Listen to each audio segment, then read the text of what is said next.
Chapter 11:27. The battle in the sky was a chaotic mess. Overall, most of the battle was between the Arcana Masters and the invaders from another world. However, how many of the invaders who were able to set foot on this alternate plane battlefield were good people? Therefore, when any invader became weak for some reason, they would become the best prey in the eyes of the other invaders around them. Therefore, every otherworldly invader was fighting ferociously and secretly eyeing the other battlefields around them. The moment an invader made a mistake and fell into the Arcanist's bombardment, it would attract countless blood hunters. The resulting battle was even crazier and more violent than the previous ones. On this colorful battlefield, Grimm saw oddly shaped calamity creatures that fought valiantly. He saw oddly shaped astral beasts that were completely different from those of other planes. He saw believers from the world of gods, sinister liches from the great alliance of liches, elemental lords from the elemental plane, merfolk, subterranean beings, alchemists, and these invaders that came from all directions summoned wild beasts, ferocious monsters, alchemical creatures, magical creatures, or elemental creatures during the battle. Otherworld creatures of various shapes and races could be seen everywhere on the slowly descending floating city. They belonged to different factions and were fighting fiercely together. It was already difficult to tell which of the otherworld elites summoned them. Lich Kongnas opened a necromancy tunnel and summoned an army of undead from his skeletal plane. The arrogant elemental lords were not to be outdone either. They opened elemental doors, and swarms of elemental beings rushed out. With these two otherworld bigwigs joking around, the other otherworld experts could only take a deeder no matter how much they coveted them. If they were surrounded by the enemy, they would lose a layer of skin even if they didn't die. Meanwhile, even more otherworldly experts were mixed in this chaotic battlefield, searching for delicious prey everywhere. Grimm and the other two were one of them. The floating city, above the ruins of the arcane palace. It had become the main battlefield. Siahuf and a green-robed woman with a golden ring on her head were locked in a standoff. This place used to be the magnificent Arcana Palace and the absolute core of this floating city. Unfortunately, the shock waves from the battle between the two powerhouses had completely destroyed the place. All the arcane buildings had been reduced to rubble, and all the low-ranked arcanists had become sacrificial offerings. The only things left were 4 strange stone pillars that were 30 meters tall and 2 meters thick. They were arranged in a square at the 4 corners of an arcane altar, forming a translucent elemental barrier that sealed off the entire altar. No matter how intense the shock waves from the battle were, they could not affect the altar at all. On the altar, a strange rune glowing with a bright yellow light rotated slowly. The elemental rhythms on the rune were clear and discernible, as if they were resonating with each other somewhere far away. Siahuf and Siahuf stood firmly on the ground, his 4 limbs locked firmly into the ground like 4 stone pillars, continuously extracting earth elemental energy from the ground. Outside the altar, a giant earth ball with a diameter of 10 meters covered him, blocking all the attacks from the other side. The earth ball could be replaced as it was broken. With the support of Siahuf's powerful earth elemental energy, there was no need to worry about it being broken. While defending, Siahuf also summoned thick earth elemental spears, shooting them at the green-robed woman who was standing proudly on the altar. As soon as the earth elemental spears touched the elemental barrier around the altar, they turned into a rain of pebbles and smashed against the opposite side, producing earth-shattering noises. Every round of attack from the evil hoof was earth-shattering. It would set off a huge pillar of yellow dust and create ripples on the elemental barrier. The green-robed woman was not to be outdone. 2 arcane crystals the size of half a person floated around her. With a light stroke of her finger, the arcane crystal shot out dazzling, violent lightning, smashing the earth ball around the evil hoof into pieces. Dirt and grass flew everywhere. A large piece of charred skin could be vaguely seen on the back of Siahuf's neck, as if he had been injured by his opponent. Grimm stopped in the distance with Hiri and Mungus, observing the battlefield from afar. Although they were also at the 4th grade, And the two terrifying fellows on the main battlefield were also using the power of the fourth grade. They still had to compare themselves to each other. The two sides were obviously not on the same level. Through Grimm's elemental vision, the energy intensity of the main battlefield had reached 2,000 degrees. Moreover, this was only the energy reaction caused by the shock waves emitted by the opponents. If he were to directly measure the power of the two combatants, he would find that each of their attacks had an energy level of more than 5,000 degrees. 5,000 degrees. If this kind of attack had landed on any one of Grimm's trio, they would have been instantly killed. After watching the battle from the side, Grimm could not help but sigh at how simple a battle between super-level combatants was. The attacks of both sides were so simple and direct. He had never seen any flashy large-scale spells before. Siahoof used the Earth Ball to defend himself and the Earth Spear to attack. Although the attacks were powerful, the patterns were rather monotonous. On the other hand, the green-robed woman with two arcane crystals floating around her repeatedly tested out various elemental attacks. Finally, she chose an arcane spell that was the most lethal to Siahoof and began to bombard it with attacks. It was not that the two of them did not have more flashy large-scale offensive spells, but they knew that an overly scattered attack would not pose a threat to the opponent at all. Only extremely concentrated attack could really cause some damage to the opponent. Therefore, the methods they chose to attack and defend were rather simple and direct. However, the intensity of the energy in them was obviously terrifyingly high. Combat techniques, killing techniques, casting techniques. These were popular and highly respected combat elements among the middle and low-level professions, but they were completely crushed by the terrifying spells of the super-level combatants. It didn't matter what kind of fighting style one had, or what kind of fighting style one had. Just a small flame with an energy intensity of 5,000 degrees would be enough to make one suffer the consequences. Using movement techniques to dodge the opponent's attacks, or using high agility to find an opening to attack. It was important to note that among so many otherworldly experts present, it was rare to find someone who was close to their level in terms of physical attributes. It was impossible to surpass them and gain a slight advantage on the battlefield. If Grimm recklessly joined the battle of the super level, even his survival would be a huge problem. How could he force the opponent to reveal an opening and gain an opportunity to win? The green-robed woman was obviously the fifth-ring great arcanist who controlled the floating city. It was not surprising that she was so powerful. The other lesser lord of disaster, Siahoof, had not been this powerful when he fought against Grimm and the others.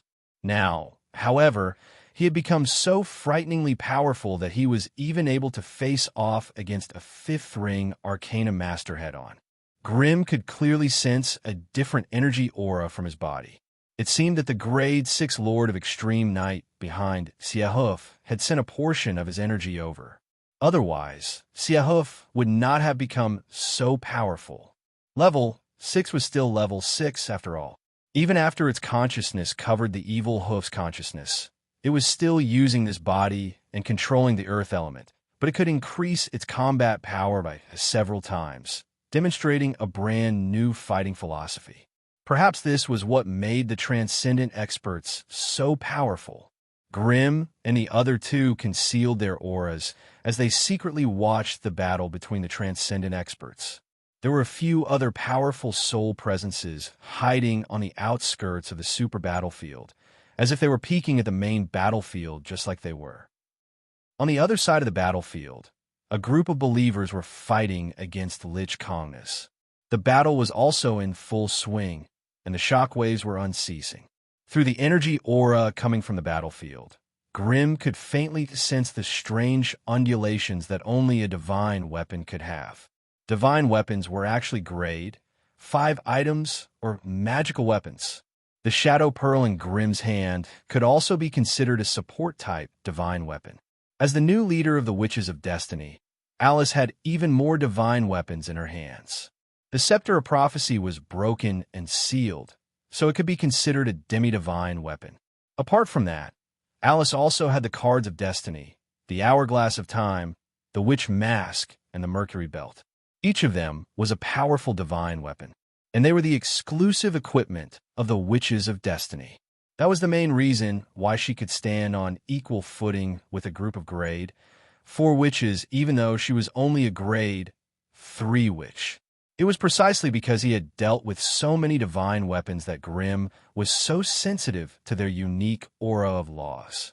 After a brief consideration, Grimm was not confident that he could find any advantage in this battlefield with so many divine weapons surrounding him. Thus, he quietly informed his 2 companions and silently snuck into another battlefield. 3 miles away, in front of an arcane ruin, Lich Kongnas was commanding a large army of undead to attack a group of believers. The believers were made up of 3 diviners and 5 church knights. Their auras were pure and strange, belonging to a power system that was completely different from that of Magi. Chapter 1128. According to the strict power system of the sorcerer world, these believers were not even at the 4th level. Not only was their bloodline aura weak, but it was also extremely weak. The 3 divine spellcasters could barely reach the level of a grade 1 wizard, while the other 5 church knights were only grade 2 body-refining wizards.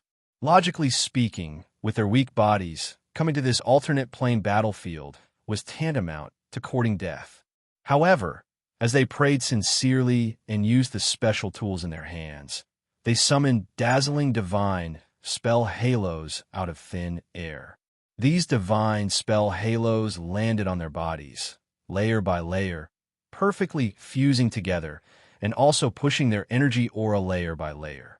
Before the divine halo was activated, these believers of the gods were nothing more than a bunch of chickens. However, after the halos, they were all full of vigor, and their aura skyrocketed. Even if they were surrounded by hundreds and thousands of intermediate and high-level undead, they were not afraid at all. The 5 church knights were overflowing with dazzling divine halos scattered around the periphery, forming a relatively loose defensive circle. They waved their shining standard longswords, chopping down the undead that swarmed in front of them. Behind them, 2 clergymen in exquisite robes held holy scriptures in their hands, working together to create a holy barrier that covered a few hundred meters. All the dead souls that rushed into the holy barrier would have their bodies glowing with a white light. Then, as if they had been soaked in a pool of high-purity holy water, they began to make strange, sizzling noises as if they were being corroded. The so-called undead were the corpses of intelligent creatures that died, and they stood up again under the effect of strange magic.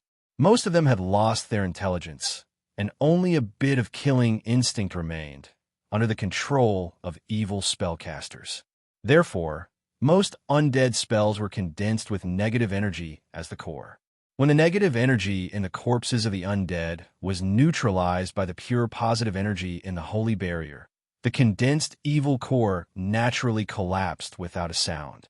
As soon as the middle and low-level undead stepped into the holy barrier, they fell to the ground like pieces of rotten wood. Their rotten and withered bodies quickly melted into a puddle of stinking black water, and then quickly melted.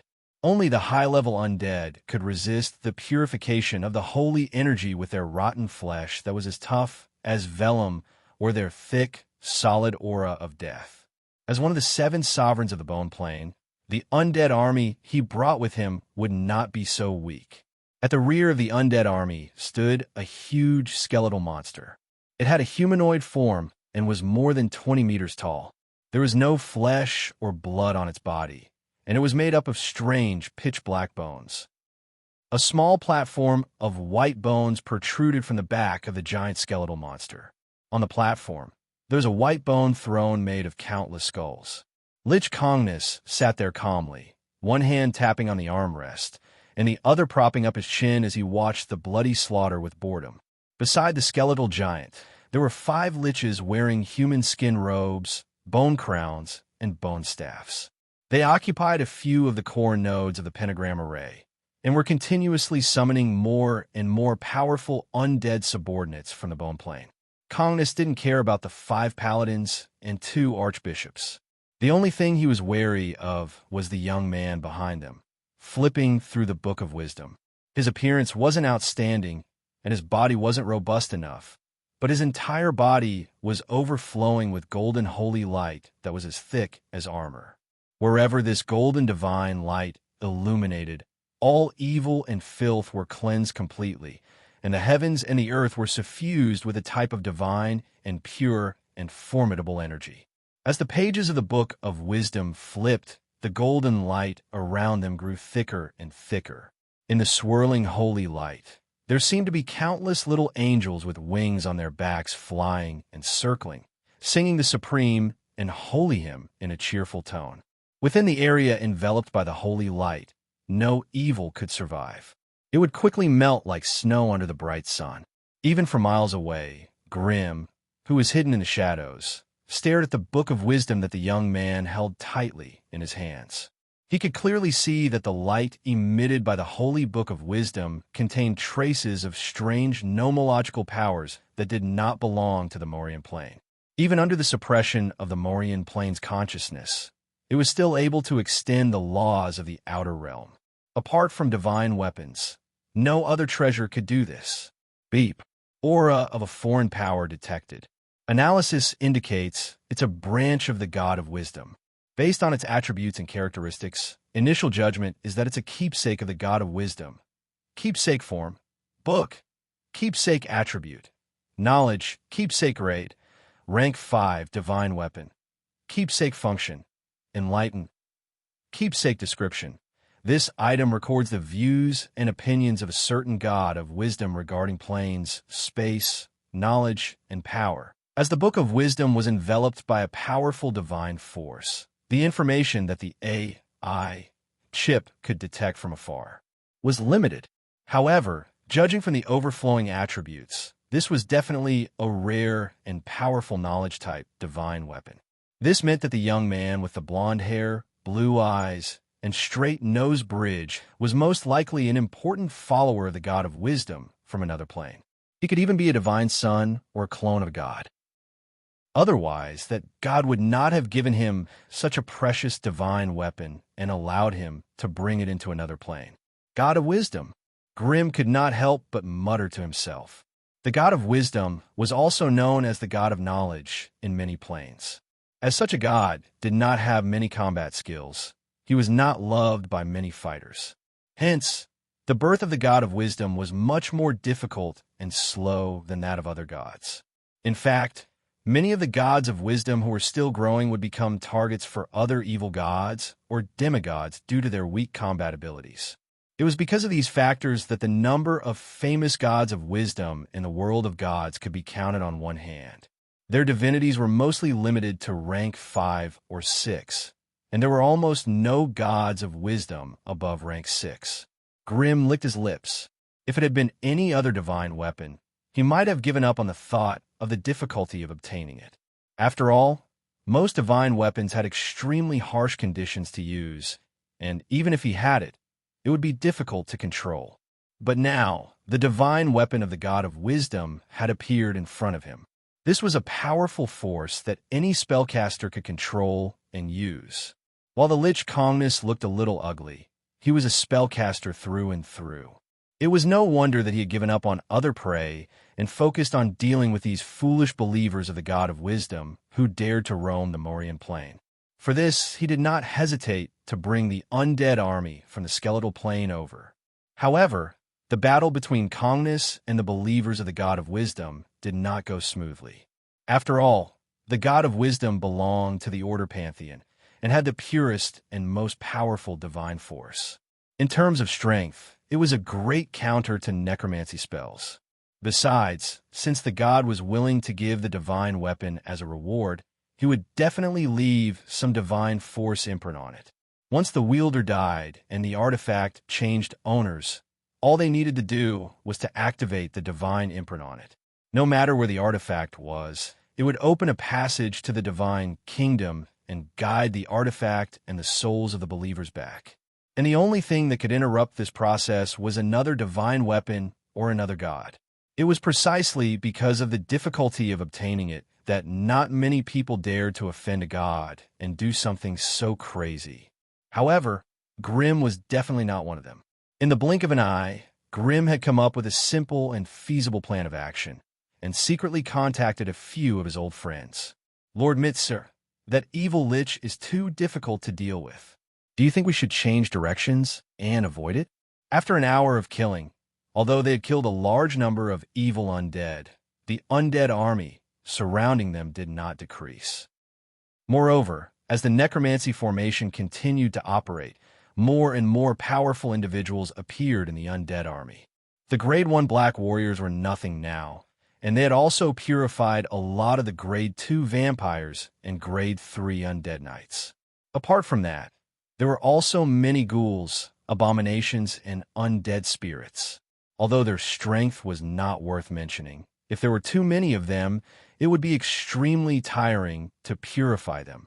Hence, seeing that the undead around them were still dense and their numbers did not decrease, Antonio, one of the two archbishops protecting Mitzer, could not help but speak up. The young man who had been silently flipping through the holy book of wisdom finally raised his head. Everyone is tired? Then let's change directions. But be careful. That lich will not let us go so easily. Also, the holy book just reminded me that there's a new enemy targeting us. I'm afraid there will be more changes soon. This young man, called Mitzier, had a head full of curly blonde hair. His green eyes flickered with calmness and wisdom. Although he was heavily surrounded, there was no fear on his face, not even a hint of worry. A new enemy? Sir, did the holy book specify who the other enemy is? The other archbishop, Rizzo, could not help but interrupt. The young man smiled. As you all know, in this Morian plane that is ruled by the Arcanists, it is difficult for Father's divine power to be transmitted here. So, the holy book can only vaguely warn me that there's a new enemy, but it can't give me more specific and detailed information. Haha, if the holy book can really do that, then Father will have to change his profession to the god of prophecy. The two old and wise archbishops did not find the young man's joke funny at all. Instead, they warned him, "Sir, you can't make jokes like this anymore. Although what you said is a joke, it involves the divine power and order of the great gods. If the related gods hear about it, I'm afraid." Chapter 1129. The battle on the battlefield was still fierce. But the young man and the two archbishops of the Church of the Omniscient, who were in the encirclement, seemed to be at ease. There was no other reason than that their strength was strong enough. This time, they broke into the Morian plane for nothing else but to collect the high-level arcane knowledge that even the gods of the arcane kingdom coveted. The main priesthood of Hiero, the god of wisdom, was knowledge and learning. Any knowledge brought back from other planes could enhance the divine power of a person, not to mention the arcane kingdom, which was huge and unparalleled, and had created a new civilization with a unique arcane knowledge system. If they could only bring back the entire arcane knowledge system, the god of wisdom, Hiero, would have the hope to get rid of the status of the god of order and justice and become the god of omniscient in one fell swoop. He would be promoted to a greater divine power, which was level 8. By then, he would even have the ability and qualification to create a new divine system. But such an idea was just a fantasy. Even if the arcane kingdom was in dire straits, there were still 2 level 8 arcane emperors in the system. It was impossible to be defeated by the god of wisdom, who only had a weak divine power, level 5. Therefore, the god of wisdom, Hiero, sent his most trusted son of God, Mitzer, in order to maximize the search for the knowledge system of the arcane kingdom. Previously, out of disgust for the evil lich, the two sides fought there. But once they found that they couldn't defeat their opponents quickly, the two archbishops of the Church of the Omniscient, had the idea of giving up the battle and searching elsewhere. However, just as they were trying to break out of the encirclement with their divine power, 2 strange figures, one yellow and one white, came chasing after them from the rear of the battlefield. "What's new?" The team of the Church of the Omniscient, hurriedly stopped and silently looked at the 2 new guys who had appeared. The 2 people who came weren't in the same group, but they were enemies. On one side was an evil wizard wearing a yellow soft armor with 2 strange heads of a man and a woman. The other one was a holy knight with a muscular body, wearing a mysterious armor that was covered in strange runes and wielding a holy greatsword. After the two men broke into the place, one after the other, they seemed to be shocked by the battle here. They couldn't help but stop fighting with each other and began to cautiously scan the entire battlefield. It's a magus and a holy knight. They have different ideologies, different attributes of power, and different factions. It's no wonder they got into a fight. Archbishop Antonio, who was the oldest among them, saw through the identities of the two at a glance and explained softly to the young son of God named Misty. As one of the more well-known and powerful forces in the multiverse, the sorcerers had always been categorized as an evil faction. Holy Knights, on the other hand, could barely be categorized as an orderly faction due to their unique holy light powers. However, these holy knights were all inflexible and stubbornly clung to their creed. They viewed all other powers other than the holy light as evil and heresy. Therefore, it was difficult for them to get along with the followers of the Order Gods. However, in places where evil forces existed, they were still able to distinguish the severity of the situation. They understood the principle of pointing their cannons at the same time. Congenus, sitting on his throne, snickered. "Isn't this the little magus that escaped from me last time? What? Are you so unlucky to run into a tortoise shell again?" Holy Knights were equipped with a full set of holy armor, and they also had the holy light barrier with amazing defensive properties. Therefore, they were the class with the highest defense among all the warriors and knights. It was no wonder the Lich called them a tortoise shell. Grim, dressed in a holy knight's attire, stepped forward and shouted, "Holy light above! You filthy, evil beings, kneel and repent to the great holy light. Otherwise, I, Grim, will destroy all of you in the name of the holy light." Seeing the arrogant Grim with a holy expression on his face, the minds of the few present short-circuited. They felt a sense of absurdity. Come on, the forces of evil are strong here, and the forces of justice are being suppressed. You actually dared to open fire alone and treat both the evil sorcerers and the powerful Lich as your enemies? How? How strong must your ideals be to do that? The few knights and archbishops from the Church of the Omniscient, I were dumbfounded. Even the Son of God, called Misty, was speechless. Damn it, even a god wouldn't dare to be so arrogant. Where did this muscular big guy get the courage to be so unscrupulous? Do the Holy Knights always have a death wish? There were 4 forces in the small battlefield at the same time, representing 4 different camps. However, they could still be divided into the evil camp, liches and sorcerers, and the order camp, believers of wisdom and holy knights. These were 2 opposing camps with completely different attributes. Faced with such a situation, although there were conflicts and killings between the same camp, they still had to maintain a united front. At the very least, it was not suitable to start an internal war before the enemy fell. "Sir, can you confirm the identity of this paladin?" Archbishop Russell asked softly as he approached Misty. "Let me try." Although Misty was young, he was naturally born with great power since he was chosen by Hierro to be the holder of the Holy Book. He opened the Holy Book of Wisdom in his hands and began to flip on its own.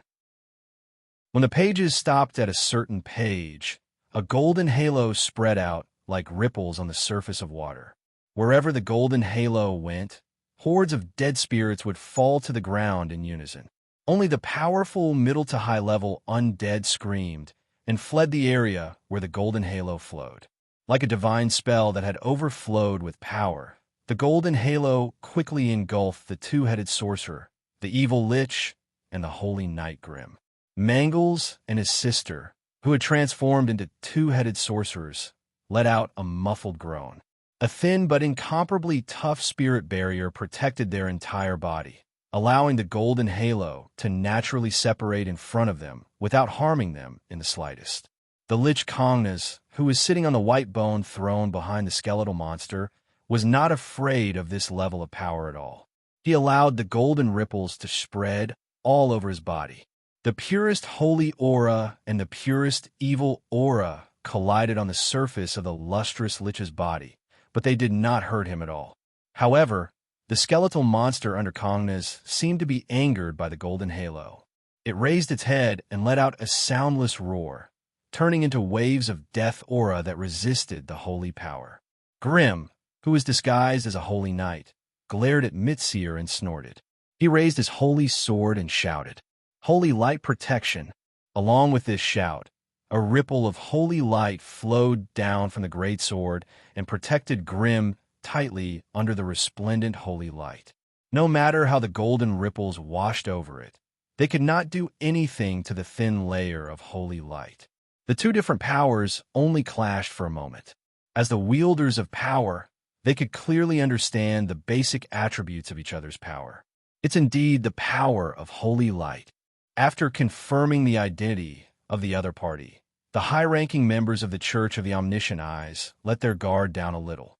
At the same time, they nodded at Grim and apologized for losing control of the power just now. On the other hand, Archbishop Antonio even sent Grim a team invitation to get rid of the evil in front of them together. The other two didn't object to this point. The reason why they did that was because the paladins were known for their bad tempers. According to the beliefs of the paladins, they were naturally duty-bound to fight when they encountered evil. However, if they encountered non-evil creatures, they would also adhere to the belief that they would not take the initiative to attack. Hence, many young and inexperienced paladin believers will be tricked by those with ulterior motives into fighting evil creatures to the death. They would then fall under the sneak attacks that they could not guard against. However, even so, the paladins still adhered to their beliefs and creeds and would not hesitate to sacrifice their lives for it. Hence, when the two evil creatures, a lich and a wizard, appeared in front of them, the high-ranking members of the Church of the Omniscient Eyes could not wait to trick Grim into becoming a lamb that would help them resist the attacks of the evil camp. After receiving the invitation, Grim strode forward without hesitation. As he walked, milky white holy light flashed in his hands, turning into rays of white light that landed on the few church paladins in the periphery. Detect evil. This holy spell was usually used to identify the attributes of unknown creatures, and it would not cause any harm to the other party. Evil creatures would usually emit a faint red light under the white light, and the more evil they were, the denser the red light would be. Creatures of order would only emit white light under the holy light, and neutral creatures would emit green light. Casting Detect Evil on the believers of the God of Wisdom was an affront in itself, which was why the few church knights were enraged, casting Detect Evil everywhere they went. This was probably one of the most detestable habits of the paladins. The high-ranking members of the Omniscient Eyes gritted their teeth and endured it. This bastard, he really did not give us any face at all. Our clothes, equipment, and theurgy are so obvious, but he still doesn't care and wants to check it again. He's really stubborn. Swoosh, swoosh, swoosh. A few rays of holy light landed on the heads of the church paladins, but none of them detected any problems. Hence, the holy light shrouded the three divine spellcasters without hesitation. I'll endure it, endure it, endure it, endure it. I'll trick you into the battlefield later. Cursing angrily in their hearts, the few divine spellcasters all had awkward but polite smiles on their faces. However, when the holy light landed on God's son Mitseer's body, the pure milky white light suddenly overflowed with a blinding red light. The red was blinding, the red was piercing, the red was shocking evil. Evil creatures must be purified. Chapter 11:30. Mitzel was an evil man?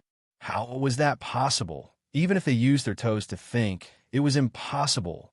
Although the two archbishops and the 5 high-ranking knights did not care about it, their hearts still skipped a beat when they saw the dazzling red light rising from Mitseer's body.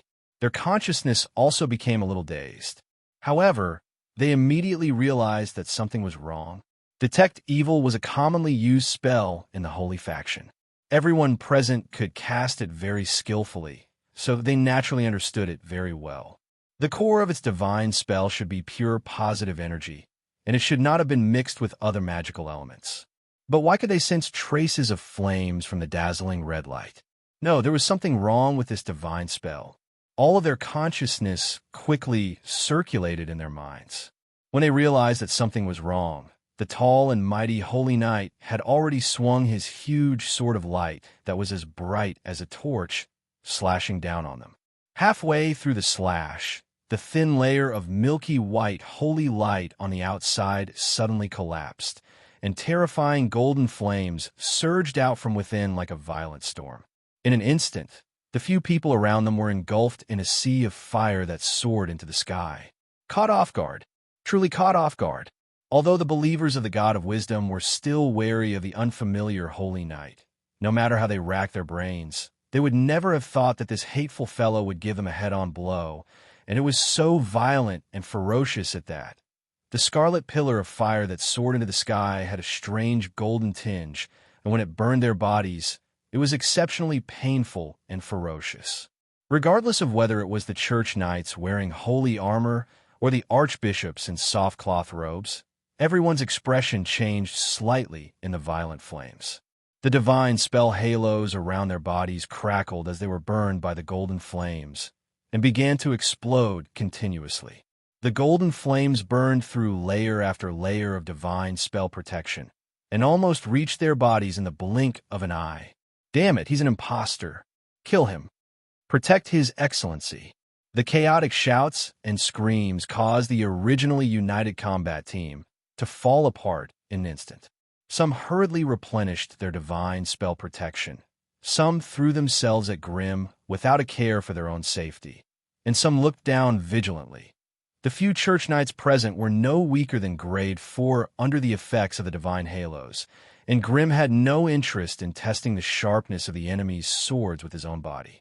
Thus, after using a flaming storm to disrupt the enemy's formation, he stomped on the ground, and a terrifying volcano of doomsday erupted beneath his feet. The ground suddenly cracked under the impact of the incomparably violent flame power. Along with a series of loud, rumbling noises, the ground swelled up into a volcanic cone. From the crack, a steady stream of crimson lava and terrifying, bone-piercing flames gushed out endlessly. A few church knights who had just reached Grimm's side were instantly blown off the ground by the shockwaves and flames, and the divine spell protection around their bodies was scorched red, almost melting. Even through the remaining divine spell protection, the holy armor on their bodies began to burn. Their exposed hair was instantly burned away, and even their skin started to crack. Since these holy knights were chosen to protect the God-child, they were naturally not ordinary people. Even though they were blown into the air by the pillar of flames, and their bodies were burning hot, as if they would be engulfed in the next moment, they still calmly chanted pious prayers. Divine protection, valiant, exhilarating. With a loud roar, divine halos burst out from their bodies, once again forcing the terrifying flames to the periphery and protecting themselves. However, no matter how brave and fearless they were, they could not help but be blown into the sky and were swept away by the violent flames and scarlet lava in all directions. And naturally, the formation they had formed was broken without them even having to attack. In such a chaotic environment, only the two archbishops and the young godchild who was protected behind them could still maintain a united front. The power of the three gathered together, forming a divine light shield that seemed to be solid, blocking the flames and lava that were crazily rushing towards them. Although the three of them were washed away, they were not torn apart by the power of the flames like the holy knights. The young godchild hid in the light barrier and stared at Grimm, who had turned into a tall, flaming humanoid figure. The pages of the Book of Wisdom in his hand were flipping rapidly according to his will and finally stopped at a certain page. Sword of Holy Judgment. As the Divine Son's deep voice that was filled with rage and embarrassment rang out, a mysterious light, sword condensed with dense divine power aura, quickly took shape in front of him. As soon as the God's child's voice fell, the mysterious light sword suddenly exploded with a strong light that streaked across hundreds of meters in an instant. It pierced through Grimm's flaming body and sank into the ground behind him. Grimm's eyes narrowed, and he raised his head to look at the small hole in the flame shield in front of him. He then lowered his head to look at his flaming body, and could not help but feel a lingering fear. A terrifying single-target divine spell at the peak of rank 4. The power of the attack was condensed and concentrated, with a strength of 6,000 degrees. If not for this level of attack, it would not have been able to break through Grimm's 7 layers of flame defense in one go and drill a large hole in his body. If not for the AI chip's prompt to move his body slightly to the left, the sword of holy judgment would have probably shattered his heart of laws, causing his strength to fall back to rank 3. In the turbulent and ever-changing battlefield of another plane, if this were to happen, Grimm would probably meet a tragic end. Without much time to think, Grimm suddenly exploded into flames that filled the sky, dodging the 2 powerful attacks that followed. After the 2 archbishops stabilized their defenses, they began to counterattack Grimm. However, they had used their own strength to activate powerful divine spells, while the Godchild had used the Book of Wisdom to activate his divine spells. Their casting speed and attack power were naturally incomparable. Divine Judgment, Seal of Wisdom. They were both single-target tier 4 divine spells. One had an attack power of 2,100 points, while the other had an attack power of 1,700 points. If they landed, the stacking of holy damage would be enough to make Grimm suffer for a long time. Seeing Grimm dodge the first round of attacks with Flaming Leap, the 2 archbishops were not discouraged. They did not stop chanting praises for the God of Wisdom, and quickly prepared the second round of divine spells. However, at that moment, a terrifying attack from afar arrived. Death Hymn, Whirlwind, Spirit Blast. The first one was from the terrifying Lich Songnonus, while the other 2 were from the Mangle's siblings. The 3 standard grade 4 spells broke through the Divine Light shield and exploded into a violent elemental storm in the middle of the Omniscient Eye's higher-ups. Conganus's attack contained a frenzied shockwave of death energy. Every time it came into contact with the aura of a living being, a sinister skull would form above its head, shattering into a sky full of ghostly aura that rushed into the target's body. Those who were attacked would feel their life force draining out of their body, losing more than half of it. Although this kind of attack was deadly, it also greatly depleted their ability to continue fighting. Even the faces of the 2 archbishops turned pale at the same time that their vitality was decreasing rapidly. The ghost face did not let the Godchild go. However, just as the ghostly aura rushed into his body, the Book of Wisdom in his hand suddenly shone brightly. A golden holy vortex suddenly appeared in the air above the book, dragging the ghostly aura out of its body and absorbing it. The moment the golden vortex disappeared, the Godchild Mitsir raised his head. His face was pale as he looked at Songnonus with an unconcealable rage. His pale face was not because he was hurt, but because he was shocked by the Lich's attack. At their level, they all had strange methods that outsiders could not understand. They could cause real and terrifying damage to their opponents. If they were not careful, they could fall to the other party. Mitsir's Blade of Holy Judgment and Congnus's Death Hymn were both high-ranked spells of the same level. However, Mitsir had to rely on the Tome of Wisdom in his hands to do so. Lich Songnonus, on the other hand, relied on his superior spellcasting skills and powerful death energy to do so. While the 2 seemed to be evenly matched, there was still a clear difference in strength. With a loud bang, Grimm's figure appeared somewhere 1,000 meters away. The huge hole in the chest of the body of flame that had reformed was still there. Furthermore, the terrifying divine power at the edge of the hole was still corroding his body. The Sword of Holy Judgment was not Mitsir's own power. Instead, it was a powerful divine spell stored in the Book of Wisdom. It contained a trace of the God of Wisdom's terrifying divine force. Beep detected the presence of a high-ranked energy remnant. It is currently invading the host body. This energy is highly contagious and infectious. Host is advised to expel it as soon as possible. How do I expel it? Chapter 1131. Each of the three methods had their own pros and cons. In a split second, Grimm chose the first method. He still had a use for the Shadow Pearl and couldn't reveal it for the time being. He couldn't afford to lose 13 minutes of power in a battle like this. That was why he could only choose the first method, losing 7% of his flame power. While it was hard to bear, it was still acceptable under the current circumstances. With a loud bang, Grimm's body exploded into flames once more. This time, the body of flame's energy transformation was different from before. Most of the golden flames dispersed into a loose cloud of fire that splashed everywhere, and then gathered together under the restraint of an inexplicable force. About 7% of the flames did not scatter and instead gathered together to burn silently. When Grimm reappeared, the divine force on his body disappeared without a trace. Kongnas and Mitzer, who were still in the midst of a life-and-death battle, couldn't help but turn to look at Grimm. They were shocked by the exquisite control he had over his body after he turned into energy. Mitzier's brows were furrowed, and he had a bad feeling about this. He was the only one who knew what he was capable of. The Sword of Holy Judgment was not something that could be casually activated. There were only two high-ranked divine spells in the Tome of Wisdom, one for offense and one for defense. Both were personally imbued by the God of Wisdom, Jero. These two high-ranked divine spells were his greatest insurance in the Morian plane. Every time a divine spell was activated, it would take 3 hours for the divine power to be condensed again.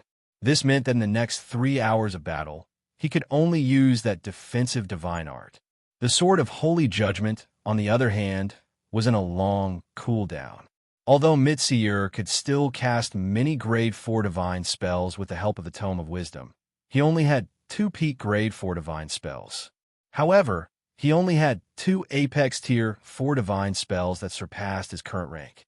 If he let one go, he would have one less. If the Sword of Holy Judgment could kill that fire demon, he might be able to intimidate the enemy.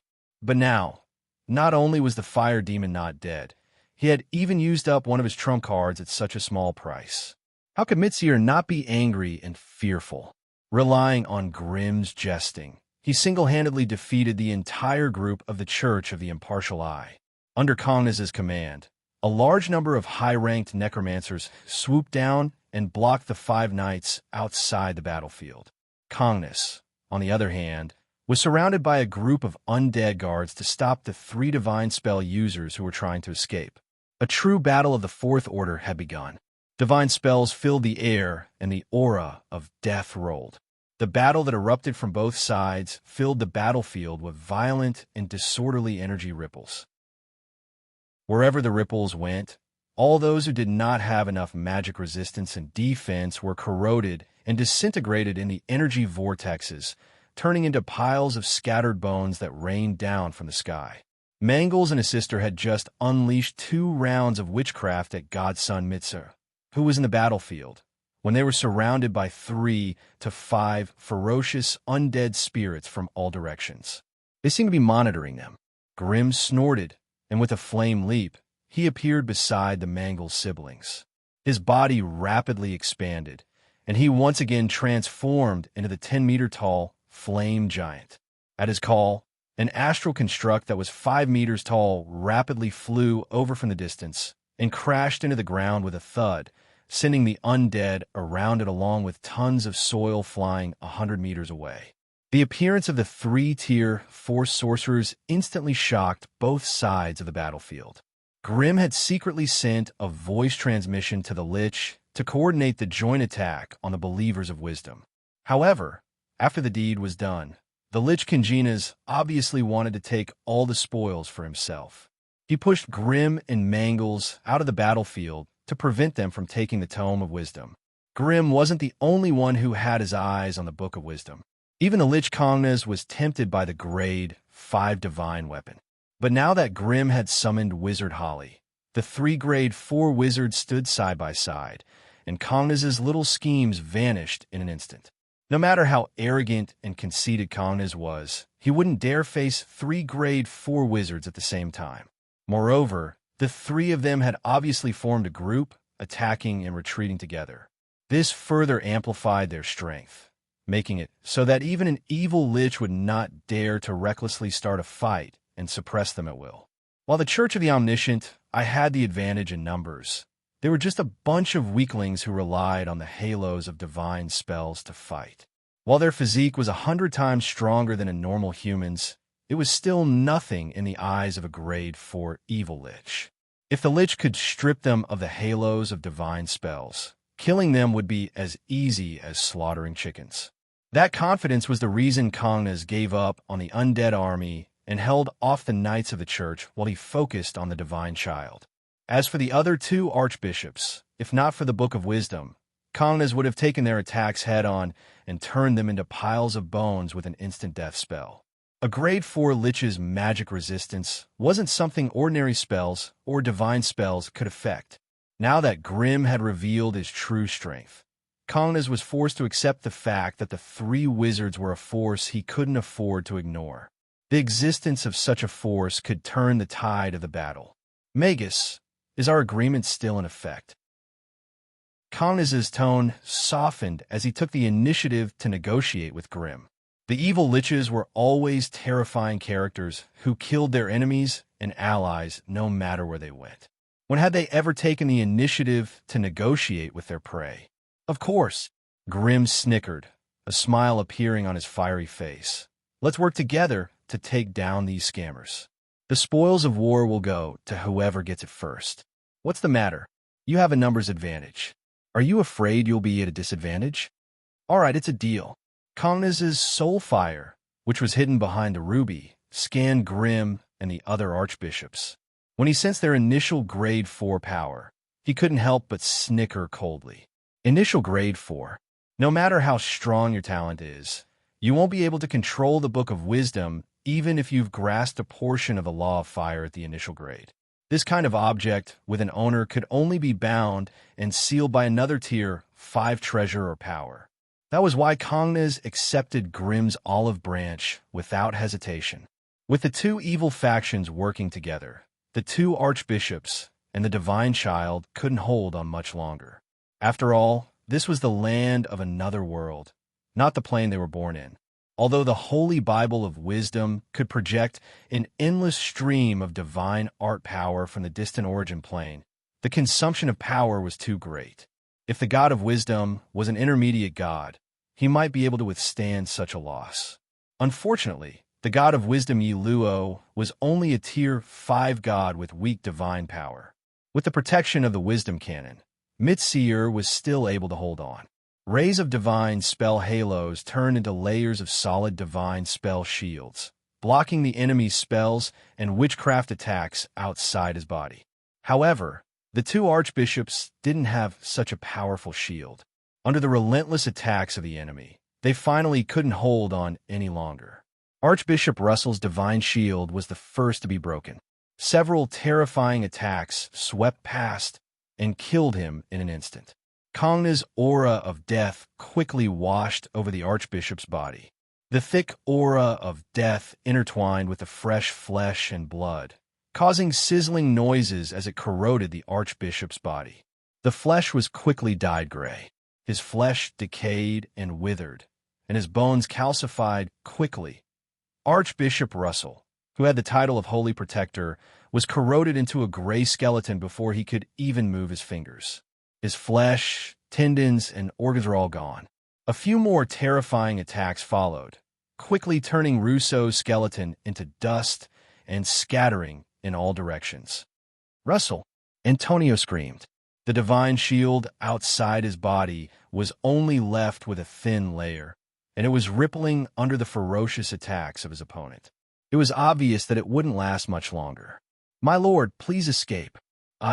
Antonio's eyes were bloodshot, and he was ready to die. I will do my best to buy you some time. After saying that, Antonio gave up on the meaningless resistance.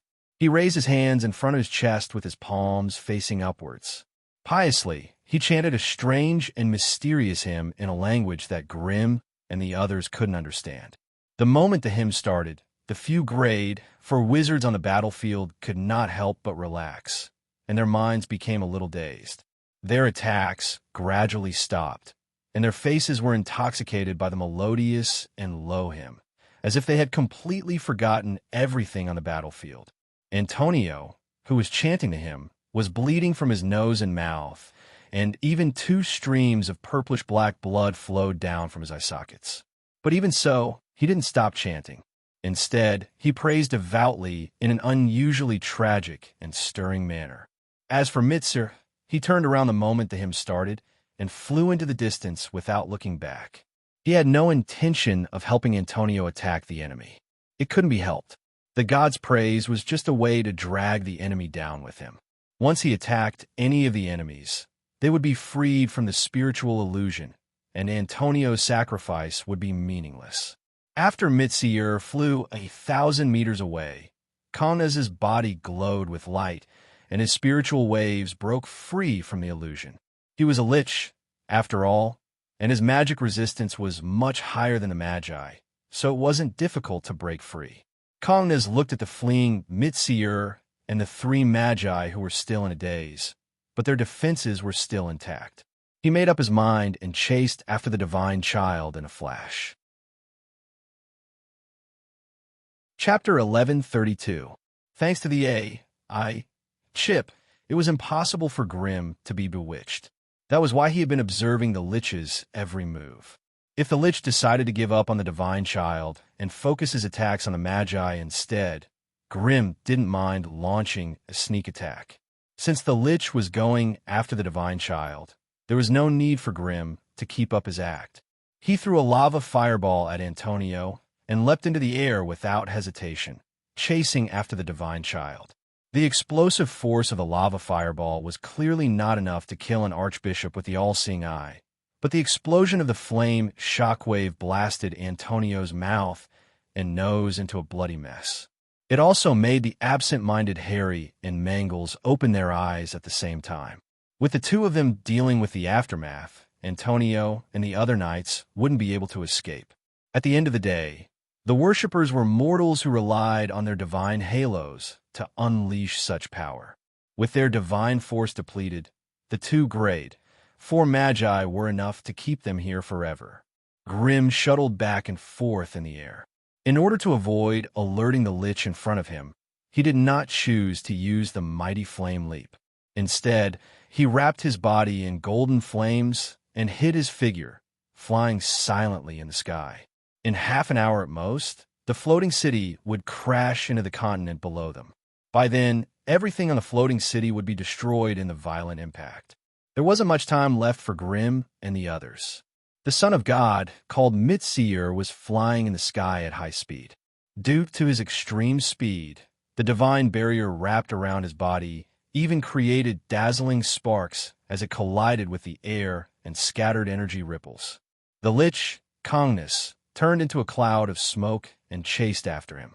2 meteors, one white and one gray, streaked across the sky at lightning speed, and their chase and escape naturally attracted the attention of other predators. Asterisk caw caw. Asterisk, along with an ear-piercing roar of a strange beast, 2 strange-looking fellows riding ferocious-looking double-headed falcons slowly rose from below. They charged at Mitchell, the god's son, and let out a shrill laugh. Human, stay. Judging from their appearance, they had humanoid bodies and wore long gray robes. Their exposed faces had large mouths and fleshy, tentacle-like noses. They also had ears, but strangely, they had no eyes. Underground people. It was unknown which plane these 2 underground people came from. They suddenly intercepted him, perhaps with the intention of taking advantage of him, but it was obvious that they had kicked an iron plate. Mitzier, who was already fuming with anger from being chased by the Lich, unfolded the holy grimoire of wisdom without hesitation. As the pages flipped, 2 resplendent radiant spears shot out. Before the 2 underground natives finished their sentence, their force field, their bodies, and the double-headed eagle below them had been pierced by the spear of brilliance. They screamed miserably and fell from the sky. The wisdom grimoire in Mitzier's hands had given him too much power. Although both of them were grade 4, the 2 earthlings were instantly knocked out of the sky without being able to withstand a single blow. Because of that short pause, Lich Congenus quickly caught up. He snickered and shot hundreds of bone arrows at Mitsi. While Mitsi could easily deal with the two underground natives, there was nothing he could do against the ferocious Lich that was immune to low to mid-tier spells. Seeing the hundreds of bone arrows about to hit him, Mitsi could only scream and quickly infuse the divine power in his body into the wisdom grimoire in his hands. It formed a thin but sturdy divine barrier that withstood the ferocious attack. Taking advantage of the distraction, Lich Congenus blocked Mitsi's path and pressed forward with a sneer. "Congenus, don't push me too far. If Father finds out it was you who killed me, he'll bring his men to destroy your bonehead plane." Mitsi seemed to know a lot about the Lich and threatened him the moment he saw him blocking the way. However, no matter how one looked at it, his threat sounded fierce in appearance. "Kakik, as long as I leave your soul behind and kill all the people you've brought with you, how will your loving father find me? Don't forget, this is the Morian Plain. With so many super beings fighting here, the lines of fate here have long been messed up. Even if your father has the divinity of prophecy, a greater divine power, he won't be able to divine anything. From what I know, your father Jero doesn't have the divinity of prophecy. Don't even think about obtaining the wisdom grimoire." Hearing this, Mitsi's expression became even more terrified. Godfather has already left a divine force imprint on it. It's impossible for you to leave it. Anyone who touches the holy book of wisdom will be sensed by Godfather, and he'll hunt you down to your death. That's a pity. Looks like I'll have to harvest your soul. Kakik, the soul of a grade 4 divinity, isn't too bad either. Evil liches were naturally adept at toying with souls. Their favorite activity was to infuse powerful souls into broken ghost lanterns, crying thrones, screaming crystals, and other demonic items. Then, they would use thousands of years to slowly torture or mend their prey. The heart-wrenching screams of the pitiful souls and their incessant cries and pleas might be torture and noise to other people. But to these liches who were born evil, it was the most beautiful and pleasant music in the world. That was why dying at the hands of a lich was not the end of their life. Instead, it was the beginning of an even longer and more painful torment for their souls. Even though Mitsir wasn't any weaker than Lich Kongnas in terms of combat ability, he felt a strange sense of fear the moment his gaze met Kongna's cold and sinister soul fire. Aura of fear. That was also a natural biomagnetic field that all evil beings had. It could throw anyone who saw or sensed their biomagnetic field into a state of confusion, causing them to instinctively want to escape. Logically speaking, given Mitsir's rank, he shouldn't have been affected by the aura of a lich of the same rank. However, it was precisely because he was too rational and understood the lich too well that he was scared half to death by his own deduction. Since ancient times, those who thought too much could never become warriors. They never understood the thrill of hot-blooded battle, nor did they believe in miracles. They only believed in theories and results that they deduced from data and knowledge. Hence, he deduced that he was no match for the lich. Mitsir was so frightened that he completely gave up on the battle and only focused on escaping from this inevitable defeat. There was already a huge difference in combat ability between him and Congenus. Coupled with the influence of fear, the battle only grew more and more unsightly. A few grade 4 divine spells smashed against Congenus's white skeleton, but they didn't leave a single mark.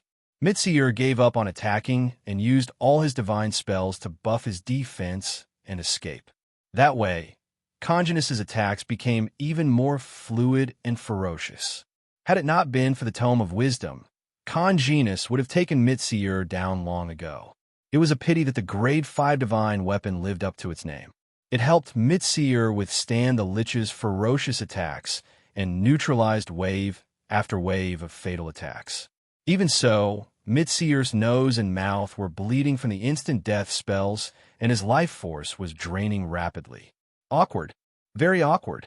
Congenus awkwardly realized that even if he used up all his mana and cast all his spells, he would only be able to beat Mitsir half to death at best. If he didn't try to seal the Tome of Wisdom, the chances of him killing Mitseer would be infinitely close to zero. He was a Tier 4 being with a Tier 5 divine weapon after all. In terms of overall strength, he was stronger than Kongness. However, Mitseer had been too well protected in the past. He had never experienced such a bloody battle before, so he couldn't unleash his full potential under the influence of his fear. If he had come to his senses in time and fought Kongness head-on, the Lich might have been forced to retreat and seek out easier prey instead, considering the possibility of both of them being heavily injured. Unfortunately, Mitseer's overly rational and superstitious beliefs made him choose a seemingly safer fighting style, but one that was filled with uncertainties. Mitseer didn't know that the Lich was quietly bargaining with another guy while fighting him. Help me take down this bastard. I only want the Tome of Wisdom. Everything else is yours. Mr. Congenus, you know I'm just a fire shaman. What use do I have for his body and soul? You don't want me to change professions and become a necromancer, do you? What do you want? Why don't I compensate you with a large amount of resources? They're all top-quality items from the Arcane Empire. Aren't they what you're here for? Why don't we do it the other way around? I'll compensate you with some resources, and you'll give me the Wisdom Bible? Kakik. Kid, don't be too greedy. That's a grade 5 divine weapon we're talking about. Are you sure you can seal it? If anything goes wrong, that Jero will definitely take it back. You don't have to worry about whether I can tame it or not. Just give me a chance. I'll only try once. If I don't succeed, I'll give up everything here and leave it all to you. Congenus was tempted by the offer and quickly began to think. All right, I accept your conditions. Help me take down Mitseer. Chapter 1133. Just what level had his strength reached? That was the question Grimm had for a long time. He had never shown his true strength to the enemies he faced in the past, be it through strategies, compromises, or avoiding the strong to attack the weak. Moreover, his strength had always been in a state of dynamic change and crazy improvement. If one wanted to accurately evaluate and measure his true combat strength, they obviously still lack some quality benchmarks. Today, this god's son, Mitseer, had become Grimm's whetstone to test his strength. When the Lich agreed to cooperate reached Grimm's mind, he did not hesitate to unleash his most violent and ferocious attack. Suddenly, countless dark red dots appeared on the battlefield, and a steady stream of terrifying flame energy gushed out from them. The flame energy did not dissipate. Instead, it frantically gathered together and condensed into a terrifying flame giant that was more than 10 meters tall. Regarding the issue of body enlargement, in fact, every high-level creature could achieve it through the infusion of energy. However, without the support of a powerful and endless stream of energy, such a transformation would only waste their strength and weaken their defenses. It would not bring much benefit to their combat ability. That was why all high-grade beings would choose a body of suitable size to carry their will. Such a body could not only maintain a dynamic energy balance, but could also maximize one's combat strength. When Kongness saw Grimm's gigantic body, his first thought was that Grimm was too foolish and arrogant. He did not know that a suitable size would allow him to unleash his full potential. But when his sharp mental senses sensed the madly pulsating heart of laws in Grimm's chest, he had no choice but to change his opinion. Such a powerful heart of laws would require a huge body to carry it. Kongness could sense that the fist-sized heart was beating madly, pumping out terrifying flame energy at every moment. If Grimm's body was too small, the flame energy would be too much for him to bear. Flames! Flames! I need more flames. The moment the gigantic flame giant appeared, he let out a deafening roar and waved his hand, conjuring a ring of flames that covered an area of 1,000 meters. The ring was so huge that it covered the entire battlefield. Mitseer and the Lich, as well as a dozen tall buildings around them, were engulfed by it. Everywhere the ring of flames passed, buildings collapsed and the ground cracked. Everything in the world was devoured by the sea of flames. The violent flames licked at the bodies of the 2 grade 4 divinities, burning through their force fields and magic shields before reaching their bodies. Kongness, who was still fighting, was not affected much. After all, he had the body of a lich. He no longer had any useless flesh and bones. Most of the remaining parts of the lich's body had been refined into some strange magical weapon, so he was not afraid of such scattered energy attacks. However, the godson Mitseer who was fighting, it was still completely made of flesh and blood.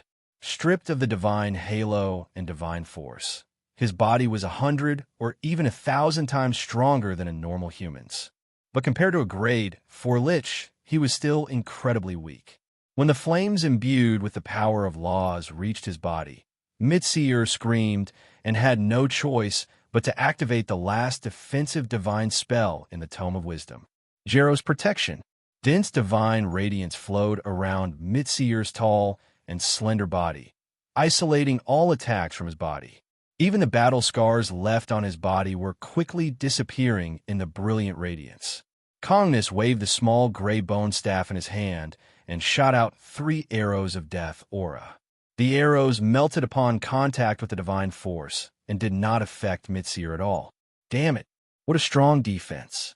However, what was more annoying was that the divine spell seemed to have restored Mitseer's condition to its peak. A brand new Mitseer that could not be touched. Even the cold and emotionless Lich Kongnus could not help but feel a headache coming on. This divine spell is a consumable one.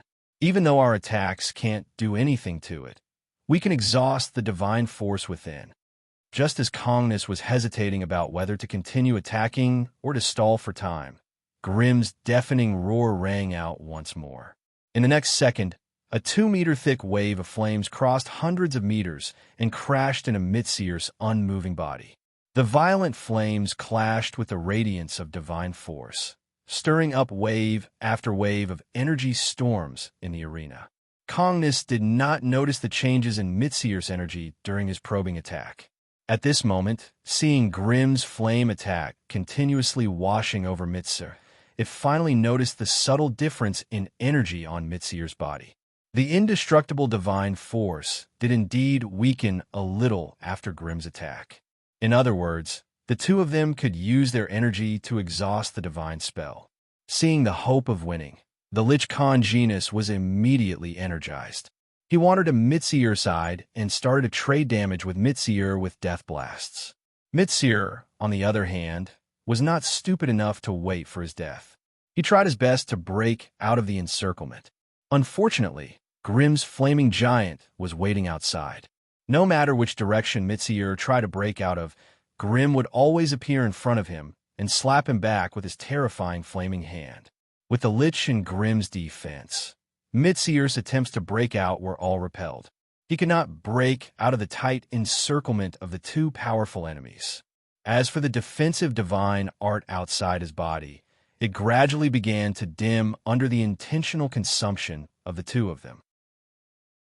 The Lich and Grimm couldn't do anything to Mitseer with this layer of defensive theurgy, but once the defensive theurgy ran out, Mitseer's fate could be imagined. At this point, Mitseer had already given up on the idea of escaping from the two. He began to use the last bit of defensive divine spells to attack the Lich and Grimm in a frenzy. Each of his attacks was earth-shattering, sharp, and powerful. Streams of terrifyingly powerful divine spells gushed out of the Holy Bible of Wisdom one after another, covering the area within 1,000 meters in a terrifying holy radiance. On the other hand, the Lich and Grimm, who were swaying left and right after being swept by the holy radiance, were gritting their teeth as they dodged the holy radiance. Gray spells of instant death, black curses, pale bone spears and bone arrows, and Grimm's storm-like fire blasts. All the attacks collided with each other and destroyed each other, turning the whole battlefield into a terrifying zone of death that was difficult for outsiders to gain a foothold in. Wizard Holly, Mangles, and Wizard Holly, who had rushed over from behind, stopped in their tracks 1,000 meters away. They looked at the horrifying battlefield in front of them, which was like hell on earth. The shock and horror in their hearts could no longer be concealed. Through the battles along the way, they naturally knew how powerful Grimm was. But when Grimm let go of his emotions and fought with all his might, they were still shocked. They knew how powerful Grimm was, but they did not know he was already on par with the Lich and the God's Child. Even though Kongna's was only mid-tier 4, his Lich body was immune to most low-tier 4 spells, and he could take on most tier 4 powerhouses. It was the same for the God's Child, Misty. With the Tome of Wisdom, he did not lose even in a fight against some high-grade grade 4 powerhouses. Yet, even such a powerful grade 4 God's Child was forced into a life-and-death situation by the Lich and Grimm. This also caused the two of them to give up on the idea of going against or obstructing Grimm. The terrifying commotion caused by the three of them attracted many predators with ulterior motives. But when they saw Kongna's, they naturally gave up on the idea of fighting him and ran away. The God's Child, Mitsir, was not a big deal, and Grimm was a nobody. Kongna's, on the other hand, was the #1 fighter in the Lich League. His individual strength was terrifying. Therefore, in order to avoid unnecessary trouble, those who were not strong enough or couldn't afford to provoke the Grand Lich Alliance could only give up on this battlefield and look for other places to take advantage of.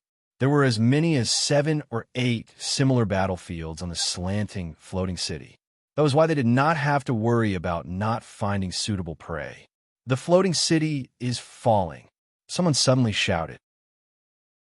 It was only then that the predators who were fighting in a frenzy realized that the battlefield was in danger.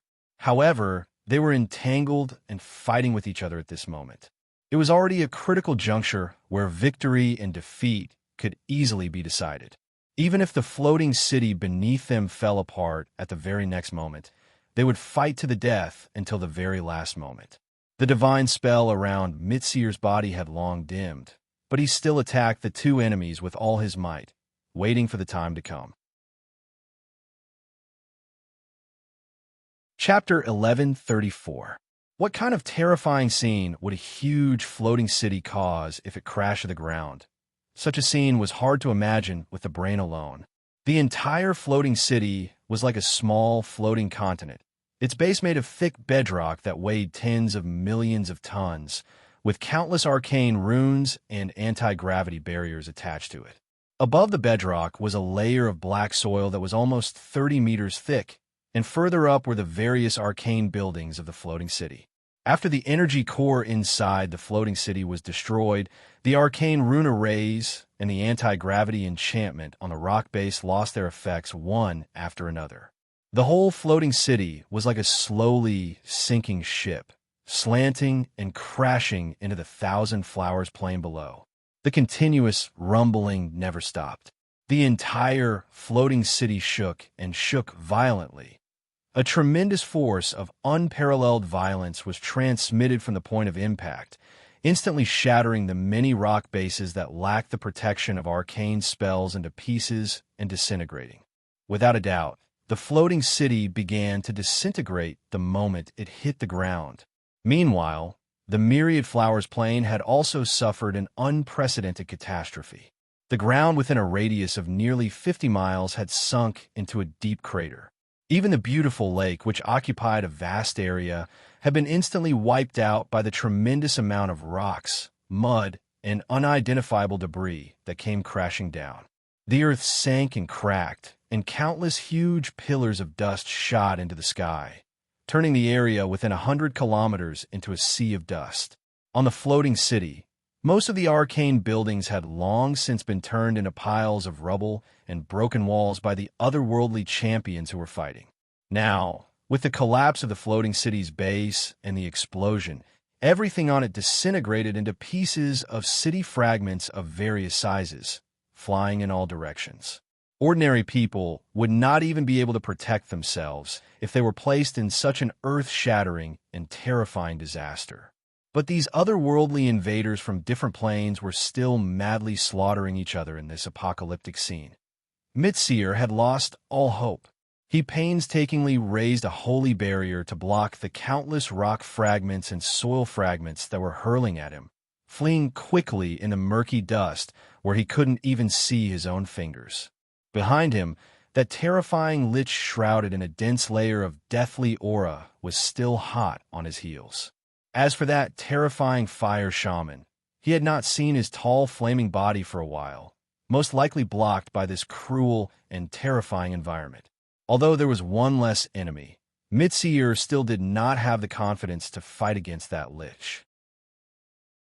But just as he gritted his teeth and struggled to escape, a fiery red light suddenly overflowed from the dust-covered area, followed by a scorching wave of heat.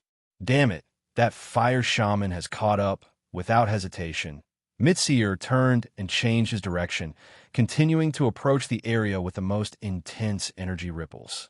Today's situation was extremely dangerous, and the only way for him to survive was to break into the energy leakage zone formed by the big explosion after the floating city crashed, rely on the surging high-energy radiation to conceal the enemy's mental perception, and then think of a way to escape. Such an escape route was definitely extremely dangerous, but he could not care about anything else if he wanted to live. Whoosh! The wind howled.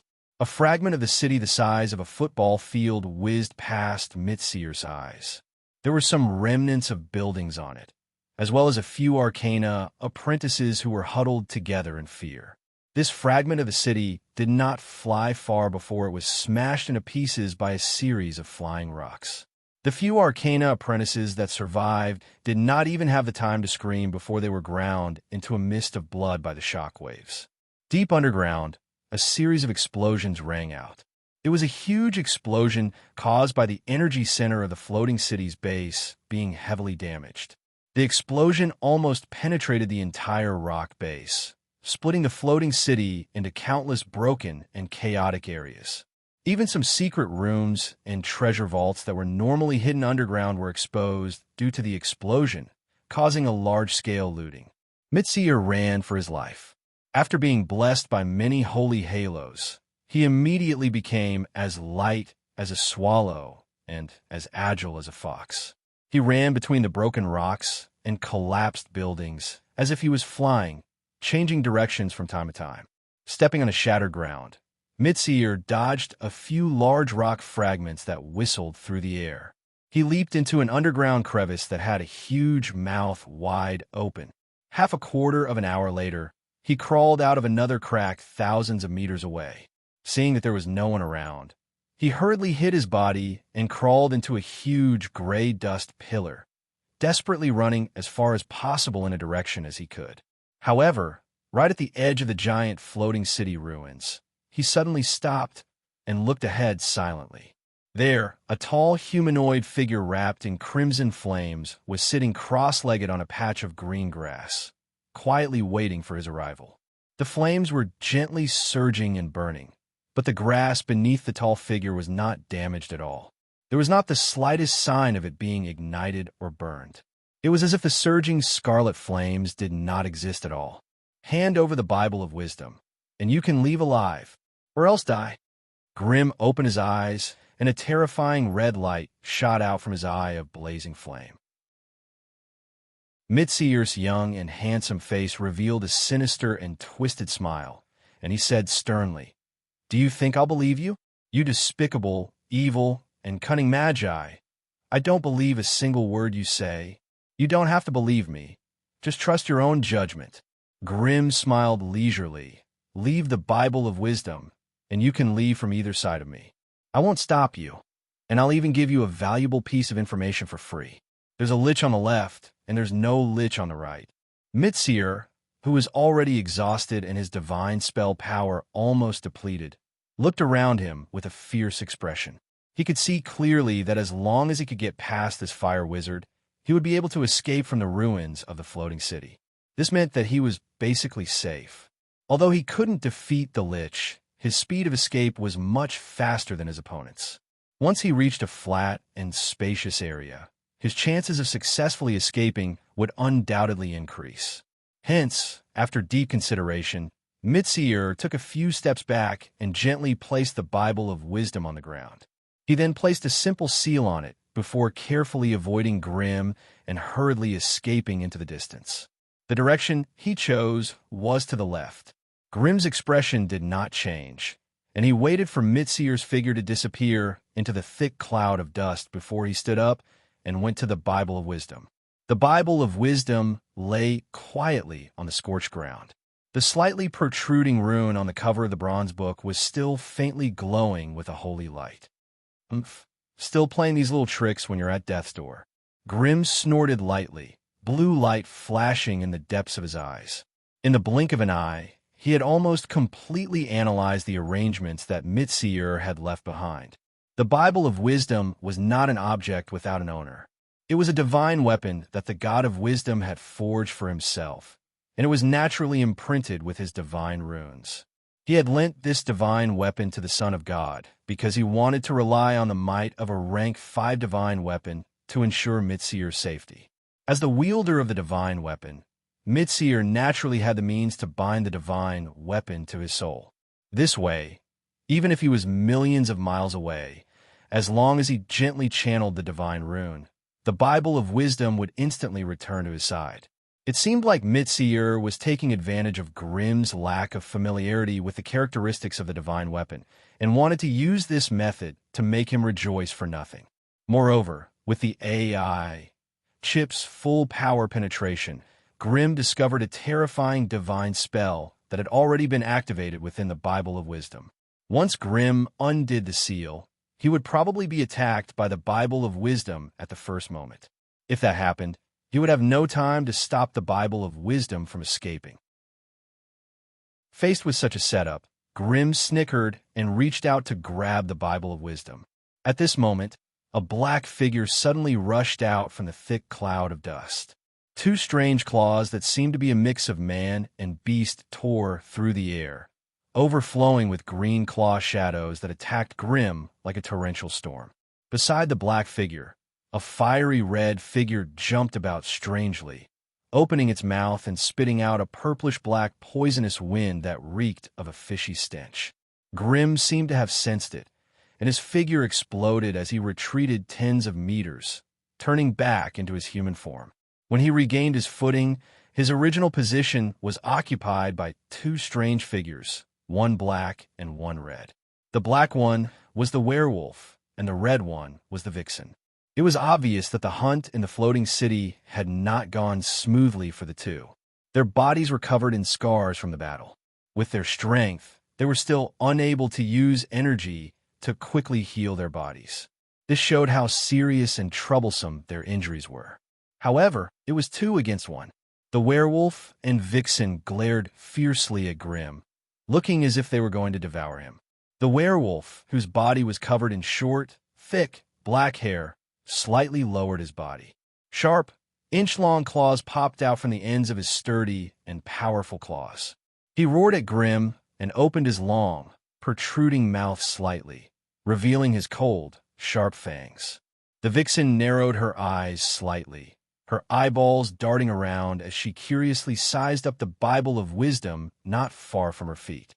Although she did not recognize the Bible of Wisdom, the unique undulations of laws and the strange energy aura of a rank 5 divine weapon reminded her of its extraordinariness.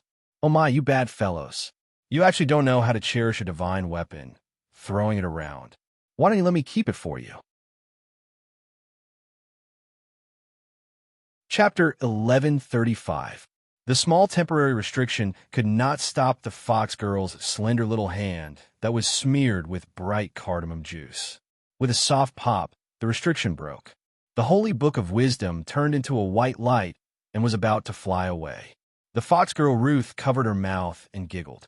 The fiery red foxtail behind her suddenly swung, and dozens of transparent silk threads wrapped around the holy book of wisdom, gently pulling it in front of her eyes. A divine artifact. This is a divine artifact. How could you? Before she could finish her words, the smile on her charming little face suddenly disappeared and was replaced with a horrified expression. The foxtail that wrapped around the holy book of wisdom shook outwards, wanting to throw it away. Unfortunately, it was too late. Without waiting for her to react, a dazzling and terrifying sword of light suddenly appeared above the holy book of wisdom wrapped in a bronze scroll.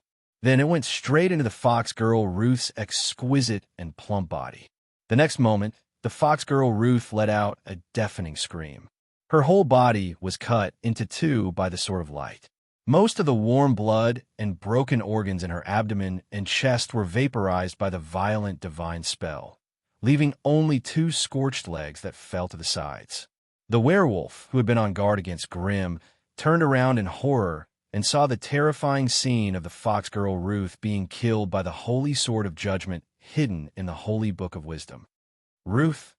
The werewolf could not help but let out a long howl of shock and anger. He suddenly turned around and used his sharp claws to hit the shaking holy book of wisdom, smashing it back to the ground. As soon as the holy book of wisdom fell to the ground, a layer of milky white holy light overflowed from it. It suddenly shook crazily on the spot, as if someone in the distance was constantly summoning it. Suddenly seeing the tragic scene of the fox girl Ruth's death, the werewolf's eyes almost popped out of their sockets, and he was furious. The relationship between it and Ruth was not just that of a simple companion, but an intimate couple that accompanied each other in life and death. Therefore, seeing that the culprit who killed Ruth wanted to escape, the werewolf hurriedly rushed forward and used his claws to firmly hold down the crazily shaking holy book of wisdom. He bent down and opened his mouth, intending to swallow in one bite. However, just as it was about to put this plan into action, a gust of wind whistled behind it. A strange golden flame had already brushed against its body. The werewolf abruptly turned around, his scarlet eyes suddenly revealing an expression of extreme terror. Unfortunately, before it could react, the golden flames had already burned through the defensive force field, igniting a small part of its body. The werewolf immediately let out a miserable howl. He could no longer care about collecting the holy book of wisdom. With a single leap, he teleported over 1,000 meters away, evading the follow-up attacks of the golden flames. Only then did he turn around to extinguish the terrifying flames on his body. However, what made it extremely horrified was that the berserk wolf-bane blood energy could only suppress the spread of the golden flames on its body, but it could not completely extinguish them. It was as if the golden flames had a life of their own. Law of fire. Damn it, this is the law of fire. As high-ranking believers of the beast god, werewolves naturally understood how terrifying the power of the natural order was. These flames that contained the power of the natural order could either be neutralized by an absolute amount of elemental energy, or another type of power of the natural order could be used to resist it. There was no other way. It was a pity that it could not do either of these two methods. Hence, even though its heart was filled with resentment and unwillingness, the werewolf could only drag its burning and crackling body and flee into the distance. Grimm did not chase after the werewolf. Instead, he used a flame leap to appear in front of the holy book of wisdom. He opened his hand, and a strange, dark pearl appeared in his palm. The pearl spewed out a dark substance that was as thick as ink, instantly turning the area within 100 meters into a world of shadows. Under the powerful imprisonment of the shadow pearl, the holy book of wisdom finally calmed down and was slowly dragged in by shadow chains that extended from the void. It took Grimm half an hour to seal the holy book of wisdom in the shadow pearl. In his possession, only a rank 5 wizard weapon like the shadow pearl could suppress the divine runes on the rank 5 divine weapon, the holy book of wisdom. Otherwise, he could only watch as the holy book of wisdom escaped from his hands without any way to stop it. Fortunately, this was the Morian plane, where the laws of the plane were chaotic. The god of wisdom, Jello, who was far away in the world of gods, could not control the divine weapon through the passage of faith.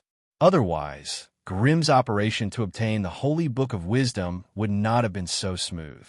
Even so, when Grimm gently wiped the sweat off his forehead and heaved a sigh of relief, carefully keeping the shadow pearl, a deep voice filled with endless power suddenly rang in his mind. Shadow power? May I know who you are? And why did you use shadow power to seal my divine weapon? And where is Mitzel?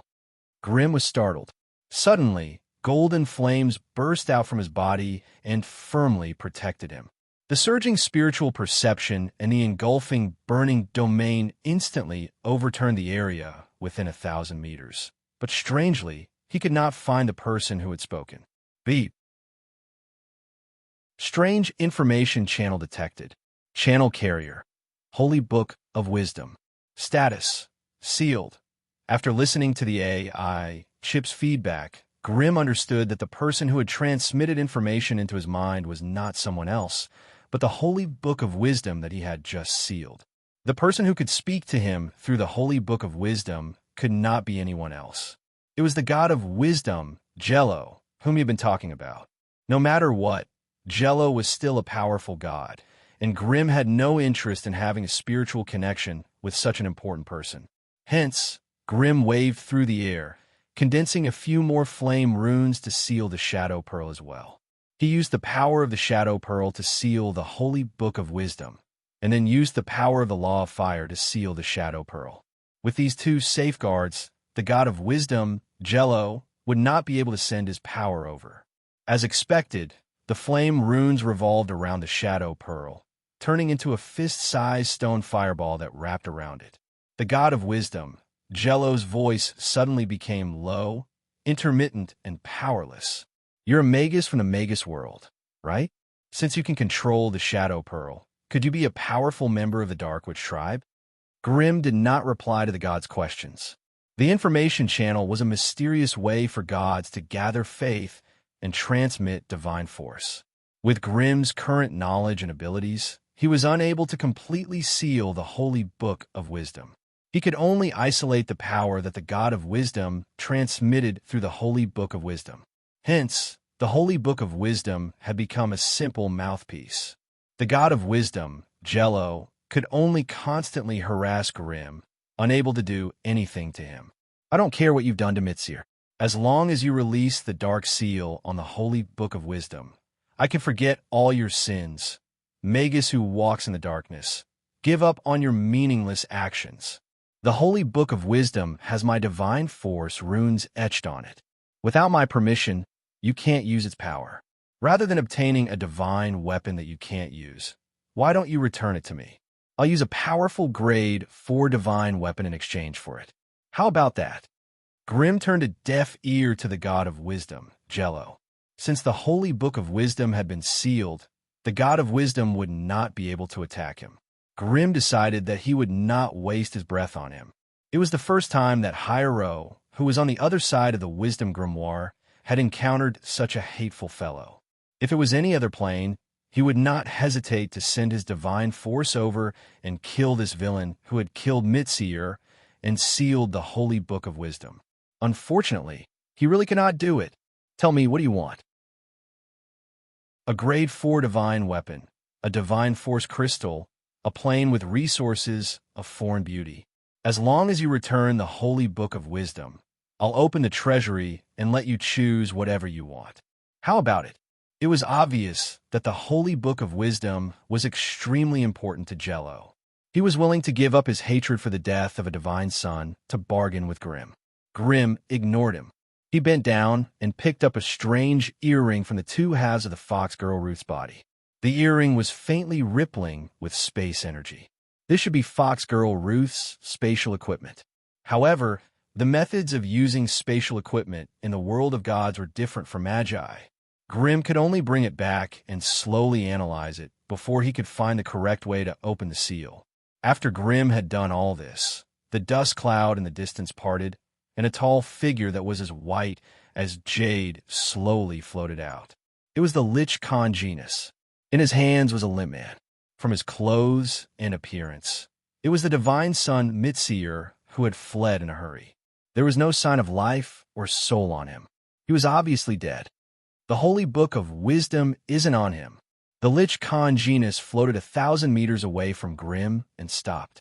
In his empty eye sockets, a powerful soul fire that looked like a cross pierced through a large ruby and stared at Grimm. His words were erratic and strange, as if he was trying to explain something or ask something. There's no point in looking at me. I didn't get the Holy Book of Wisdom. I was ambushed by 2 followers of the Orc God just now, and it took me a lot of effort to drive them away. Grimm waved his hands in frustration, as if he was not going to admit it. The Lich Congenus's soul fire secretly swept past Lucy's corpse on the ground, and he could not help but feel slightly shocked. It was Lucy. What about the other werewolf? Chapter 1136. With the arrival of the Lich, the atmosphere became tense and awkward once more. Neither of them were righteous people to begin with. The only reason they were able to form an alliance was due to the temptation of benefits. Now that everything had been settled, the deeper conflict between the two sides began to surface. Conginus's cold gaze roamed around Grimm's body, as if he was trying to determine the credibility of Grimm's words. At the same time, he seemed to be hesitating on whether or not he should start a new war. If Grimm was just an ordinary grade, for Magus, Conginus wouldn't have hesitated to start a war. After all, the physique of a Magus was one of the best among spellcasters. It was perfect for making an undead slave. However, through the previous battles, Salmonis had a rough understanding of Grimm's terrifying might. So, he was hesitant about whether or not to start a fight. With his current equipment and strength, and without the protection of his undead army, it would be difficult for him to take down the Fire Magus. The flames that Grimm controlled seemed a little special. They contained many different types of laws that made it difficult for Conginus to deal with. If the two Magi came over to help, the tides of the battle would turn. When that happened, it wouldn't be a question of whether Conginus would start a war. It would be a question of whether the three Magi were willing to let him go. Grimm silently sensed the powerful spiritual pressure from the Lich's cross-shaped, condensed soul fire. The smile on his face did not change, but the air around him began to distort and become restless. Waves of transparent flames spread and coiled around his body. With just a thought, he could quickly transform it into a violent and ferocious wave of flames. However, just as the situation was about to get heated, the Lich suddenly took a step back and retracted the surging mental pressure. Let's get to know each other again. I am Conginus, a member of the Universal Alliance of Liches. I'm at the mid-grade, and I live in the skeletal plane. I specialize in potions and necromancy. Conginus bowed elegantly and introduced himself once more. The Lich's actions showed that he saw Grimm as a customer or partner that he could interact with on equal footing. Although he was a little surprised, Grimm still returned the gesture with a smile. My name is Grimm, a newly promoted elder of the Tower Forest Association in the Sorcerer World. I control a human kingdom called the Crimson Dynasty, and I usually reside in the Flame Monarch's Wizard Pagoda. As for what I'm good at, it should be puppet making and magic weave drawing. Your strength has already won my respect, and you are qualified to be my friend. This is my contact information. We may need to exchange our needs after we return. If Your Excellency has any special goods in your hands, my treasure vault will definitely satisfy you. With that, the Lich raised his right hand, and the ring finger of the jade-white skeletal hand suddenly detached itself. It was lifted by an invisible force and slowly flew towards Grimm. Grimm's smile didn't change. His black pupils glowed with a strange blue light as he quickly scanned the bone finger. After confirming that there were no offensive or cursed spells or magic traps on it, he grabbed it. Beep. Abnormal spiritual imprint detected. Energy aura matches that of a Lich. Can be used for long-distance mental communication. No special attachments. Grimsmo fiddled with it for a while. After the AI chip had thoroughly checked that there were no hidden dangers, he then placed it into his waist pouch and took out a fire crystal.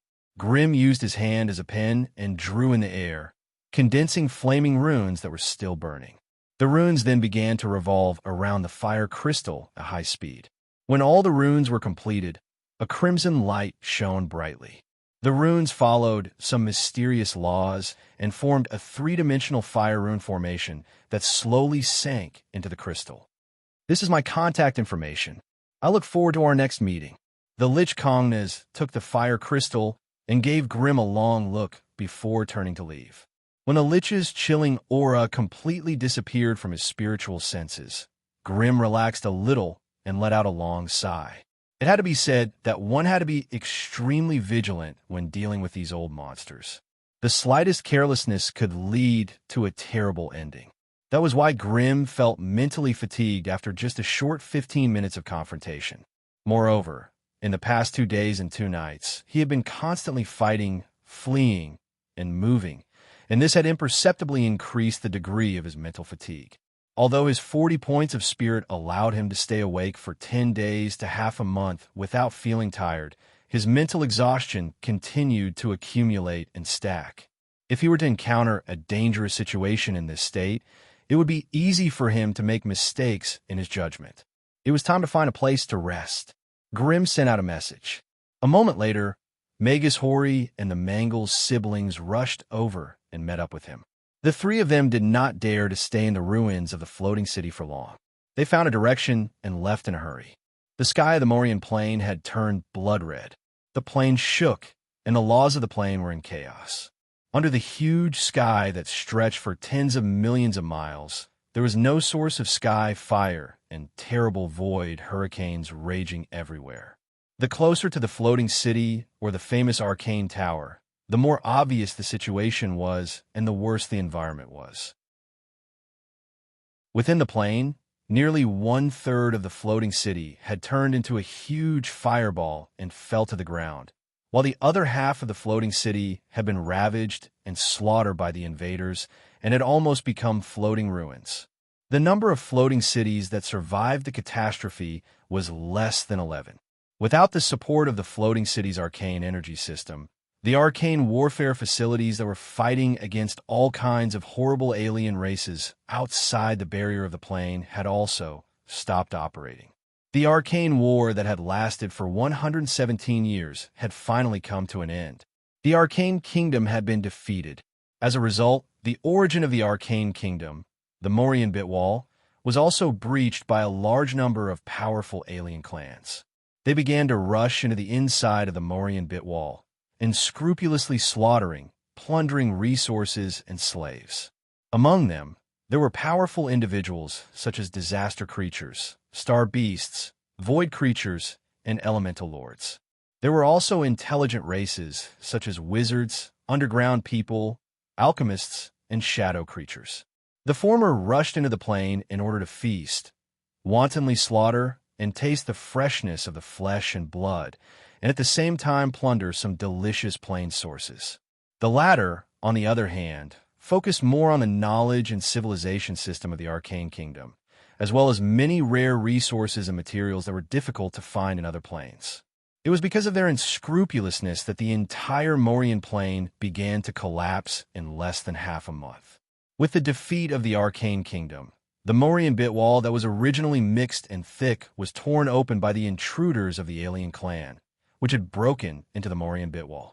The turbulent void storm outside the plane took the opportunity to sweep in, blowing away everything inside, breaking it down into tiny particles that were hard to see with the naked eye and scattering them to every corner of the plane. Grimm and the other two avoided densely populated areas and walked among the mountains and swamps. The scenes they saw along the way were like the end of the world. High in the sky, there were large and small cracks everywhere, and some strange creatures with strange shapes emerged from the cracks, flapping their wings and screaming as they rushed to all parts of the plane. Even though Grimm and the others had hidden well enough, they still couldn't escape the strange perception of these alien creatures.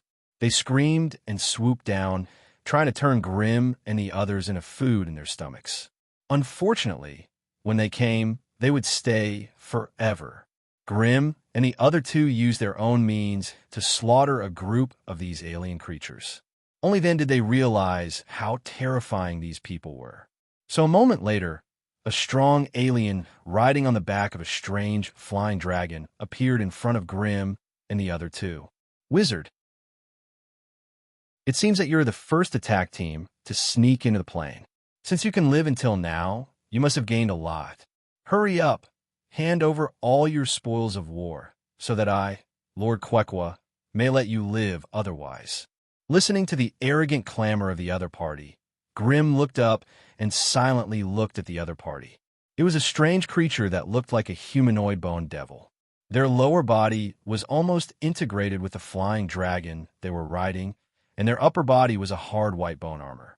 From the top of the head to the back, there was a series of hard-boned spurs like flags, each more than a meter long. With a trace of black smoke lingering at the end, it seemed to have some strange power. Their faces had no nose, no ears, only a terrifying mouth with huge fangs and countless strange compound eyes shaped like a honeycomb. For slightly thin arms covered in bone armor were distributed on both sides of their body, each holding a few bone spears that glowed with a strong magical light. "Do you know what race they are?" Grim asked in a low voice. Wizard Hori and the siblings could not help but shake their heads. In their past lives as wizards, most of their energy was spent on research and laboratories. They did not know much about the vast and boundless universe and the many alien creatures. So when they suddenly encountered them, they could not figure out their race and combat habits.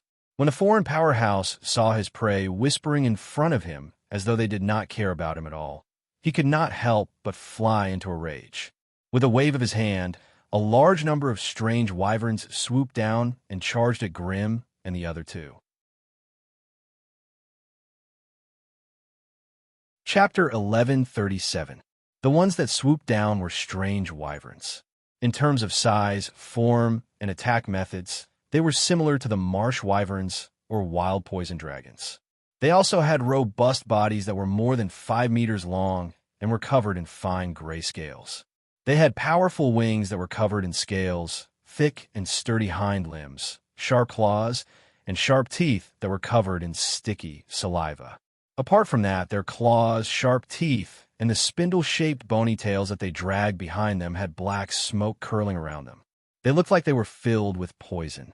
When such powerful beasts swooped down from the sky, their terrifying impact and biting ability could easily defeat the native armies of any plane of existence. On top of that, they had a body full of poison. Even if it was an ordinary powerhouse, a small cut from them would result in a terrifying blood poison. It was a pity that they had not chosen the right enemy for themselves today. Facing the group of wyverns that swooped down, Mangus and his sister let out a low, crisp laugh. They actually took the form of a two-headed magus, and with elemental magic in one hand and spiritual force in the other, they charged into the group. The violent magic wreaked havoc, and the wyvern screeched mournfully from the explosions, flesh and blood flying everywhere. When Xiao Lisha's spiritual force blast rippled across the horizon, the wyverns dizzily fell from the sky.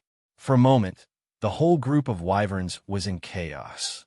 Through the chip, Grim could clearly sense that these strange wyverns were at most rank 2 creatures. The foreign powerhouse was not much better than them, and the energy aura on his body was only at rank 3. Even if he could slightly increase his attack and defense after fusing with the wyvern beneath him, it was still too arrogant to think that he could threaten and attack a few rank 4 magi. Even Mangus and his sister, who were publicly acknowledged as weaklings in the group, could rampage through the group of wyverns the moment they showed their might. Slaughtering the wyverns was as easy as chopping vegetables. Seeing his prey so arrogant, the foreign powerhouse that had fused with a rank 3 wyvern roared and charged down from the sky. But he was only halfway there when Mangle's violent and ferocious elemental sorcery split open his flesh. And when it forced itself to rush to the side of the figure, it was controlled by Xiao Lisha's little spiritual illusion spell and ran around in circles, chasing the figure all over the sky. Just as Mangles and his sister were casually toying with each other as if they were walking dogs, in the sky not far away, a huge crevice resembling the sunset glow flew out, and flocks of powerful flying magical beasts with black scales and red wings flew out. On the back of the magical beast, there were a few fellows who looked similar to the former sitting on its back. As soon as they appeared, their gazes could not help but fall on this strange battlefield. A few of their leaders immediately became furious and flew over with a group of subordinates. Grim swept his gaze over the newcomer and quickly made a simple assessment of his opponent's basic strength. Most of them were at the 2nd and 3rd step, while the leader was a 4th step powerhouse. His strange energy undulations could be sensed from afar. Damn magi! How dare you slaughter our daima? I'll kill you all here today. It was unknown if these foreign experts were too arrogant or if they had lost their minds. It was clear that Grimm's side had the upper hand in terms of overall strength, but they still charged forward like a bunch of wild boars. Grimm frowned slightly. To be honest, he did not want to fight this battle today. First, this was purely a meaningless battle. Even if he killed all these arrogant fellows, it would be difficult to obtain any meaningful spoils of war. To be honest, in the eyes of the Magi, these foreign powerhouses were no different from a group of brainless monsters and beasts. They were not worthy of the great title of an intelligent race. Second, the Morian plain was now in chaos. Strange creatures and foreign powerhouses from various regions and factions had appeared in the plain. If they were too ostentatious at this time, it would easily attract the attention of those true powerhouses. Once they were targeted by those fellows, Grimm and his two companions' return journey would be fraught with misfortune. If they were not careful, they might even lose their lives. Therefore, looking at the ferocious group of dragons that swooped down, Grimm's eyes turned cold. He snorted lightly, and a dark red elemental barrier shot out from his body. In an instant, it covered an area of 1,000 meters. Burning Domain. As a fire wizard, Grimm had mastered elemental techniques since he was a Grade 1 fire wizard. The initial high-temperature barrier had evolved into a flame barrier, and then into the current Burning Domain. The power of his attacks had also increased rapidly. Within the Burning Domain, there was almost no difference in strength. Any enemy that stepped into the domain would be directly burned by the elemental flames, and the elemental damage would be as high as 200 degrees per second. 200 degrees per second. This level of elemental damage was only enough to warm up a Type 4 powerhouse. That was why Grimm rarely used his Burning Domain in high-level battles. Rather than maintaining the Burning Domain, it would be more worthwhile to release a blazing fireball with its attack power. However, when faced with a large number of low-level magical creatures, the Burning Domain instantly changed the situation of the entire battlefield. Everything within the range of the light red elemental barrier began to burn. The earth was burning, the rocks were burning, the soil was burning, and even the air was starting to burn. The group of wyverns was wrapped in the scarlet flames, and crackling sounds could be heard as they burned. No matter how they flapped their wings and flew low, they could not break free from the elemental flames. Although these strange wyverns had a certain degree of magic resistance, their scales and bodies were as thin as a piece of paper when faced with a powerful fire wizard who had mastered 4 types of law of fire. All the wyverns within the Burning Domain flew around like blind people, frantically trying to escape. Many wyverns fell from the sky as their companions crashed into them or tore them apart. The wyverns at the edge of the Burning Domain could still rely on their strong bodies to struggle and escape. Even if they managed to escape, their bodies were covered in blisters of various sizes, as well as terrifying burn marks. The remaining wyverns roared and crashed into the Burning Domain a dozen times before turning into blazing fireballs and plummeting to the ground. Puffed, like dumplings, the strange wyverns with their wings burned through and their bodies charred fell from the sky, smashing craters into the ground. They could only let out mournful cries as they shrieked, unable to break free from the elemental flames that surrounded them.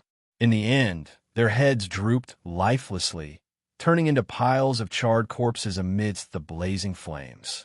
The wyverns that had been swooping in from the distance suddenly stopped their charge. As the scene before them was too horrifying, and they had stopped too abruptly, many of the wyvern knights were forced to fly around to avoid their companions who had stopped abruptly. For a moment, the order of the wyverns in the sky fell into chaos. The Tier 4 wyvern knight in the lead stopped in front of the Burning Domain, his gaze fixed on Grimm through the elemental light barrier. Grimm had already transformed into a humanoid flame. His body did not expand, maintaining his 2-meter-tall height. The eye of blazing flames' blazing gaze also focused on the Tier 4 foreign powerhouse from afar. When their gazes met, sparks flew from their clash. This was the might of a rank 4 magus. Their every action, even if it was just an indifferent gaze, could cause subtle changes in the magical elements between heaven and earth, creating a strange magical effect. The rank 4 Wyvern Knight only exchanged a few glances with Grimm before he was forced to avert his gaze. Only then did he suppress the rising heat in his body. A powerhouse from the Magus world, his group would not be able to fight him head-on. The rank 4 Wyvern Knight instantly understood the difference in strength between them and extinguished his arrogant thoughts of charging forward to take advantage of Grimm. It's a misunderstanding, a misunderstanding. Looks like this was all a misunderstanding. I'm glad to meet you powerhouses from the Magus world here. I gotta greet you. As he spoke in a common sorcerer language, the strange-looking rank 4 knight's face revealed a kind smile that would strike fear into the hearts of anyone who saw it. Grimm looked around at the piles of charred corpses in the burning domain, as well as the rank 3 Wyvern Knight who was beaten half to death by the Mangle siblings. Grimm could not help but smile indifferently when he heard that such a horrifying tragedy was just a misunderstanding. Since it's a misunderstanding, you may leave now. His tone was not friendly, and the rank 4 Wyvern Knight's expression changed, but he did not dare to turn hostile. Finally, he shouted, and the entire flock of wyverns flapped their wings, whistling as they flew toward a certain place in the distance. When hundreds and thousands of strange flying dragons flapped their fleshy wings at the same time, they immediately caused a terrifying hurricane that was like the roar of a mountain or the roar of a tsunami. However, no matter how fierce and tyrannical these wyverns were, they did not dare to step into the burning domain. They obediently flew around the edge of the elemental barrier. After the flock of wyverns and the Wyvern Knights left, Grimm retracted his burning domain. The surging golden flames also retracted back into his body, revealing his young and handsome face once again. Wizard Hiri could not help but sigh in envy. Although he was also a rank 4 wyvern and had considerable battle prowess, when it came to controlling the battlefield, he was still a far cry from those pure elemental wizards. This was especially true for someone like Grimm, who had broken through the elemental barrier and could pry into the power of laws in a plane. Every move he made carried a hint of law. This could only be attributed to the innate talent of the soul. It was difficult to change with hard work. Chapter 1138. The sky was gloomy. There were no clouds in the dark red and gloomy sky, but it was covered with terrible cracks. The cracks were big and small. The small ones were only a few meters long, and they were slowly cruising in the sky. The big ones were thousands of meters long, and they stretched across the sky as if the sky had been torn by a terrible wound, and it was bloody. Gusts of void hurricanes blew in from the cracks, causing serious and irreversible damage to the surrounding plains ecology. Under the cracks, all life was destroyed, and the material of the plains suffered a terrible looting. The once lush green plants that covered every inch of land had disappeared without a trace, blown into pieces by the void hurricanes, and then swept to the end of the sky. Those animals and beasts with high vigilance had fled, avoiding the area where the void hurricanes raged. After the green plants disappeared, the remaining soil was also swept to other places by the hurricane, causing the entire land, mountains, and hills to be bare, directly revealing the rocks stratum underground. However, whenever the void hurricanes raged, the invisible and intangible energy tides swept over the rock matrix, and sparks of energy could be seen splashing constantly. Layer after layer of the rock matrix was visibly shaved off by the raging void hurricanes. The fallen material was shaken, ground, eroded by the terrible energy, and finally turned into some tiny matter that was invisible to the naked eye, scattered to all corners of the plain. Such scenes weren't unique in the entire Morian plain, but could be seen everywhere. But overall, the core areas of the Arcane Kingdom were more densely distributed and numerous, and the peripheral areas were only slightly better. Grimm was sure that the origin of the Morian plain had been severely damaged. Otherwise, under the guidance of the power of the plane's laws, the plane's origin would instinctively repair and heal the cracks on the plane barrier, and it would not allow the void hurricanes outside to erode its body. As for who had damaged the plane's origin, it was no longer important.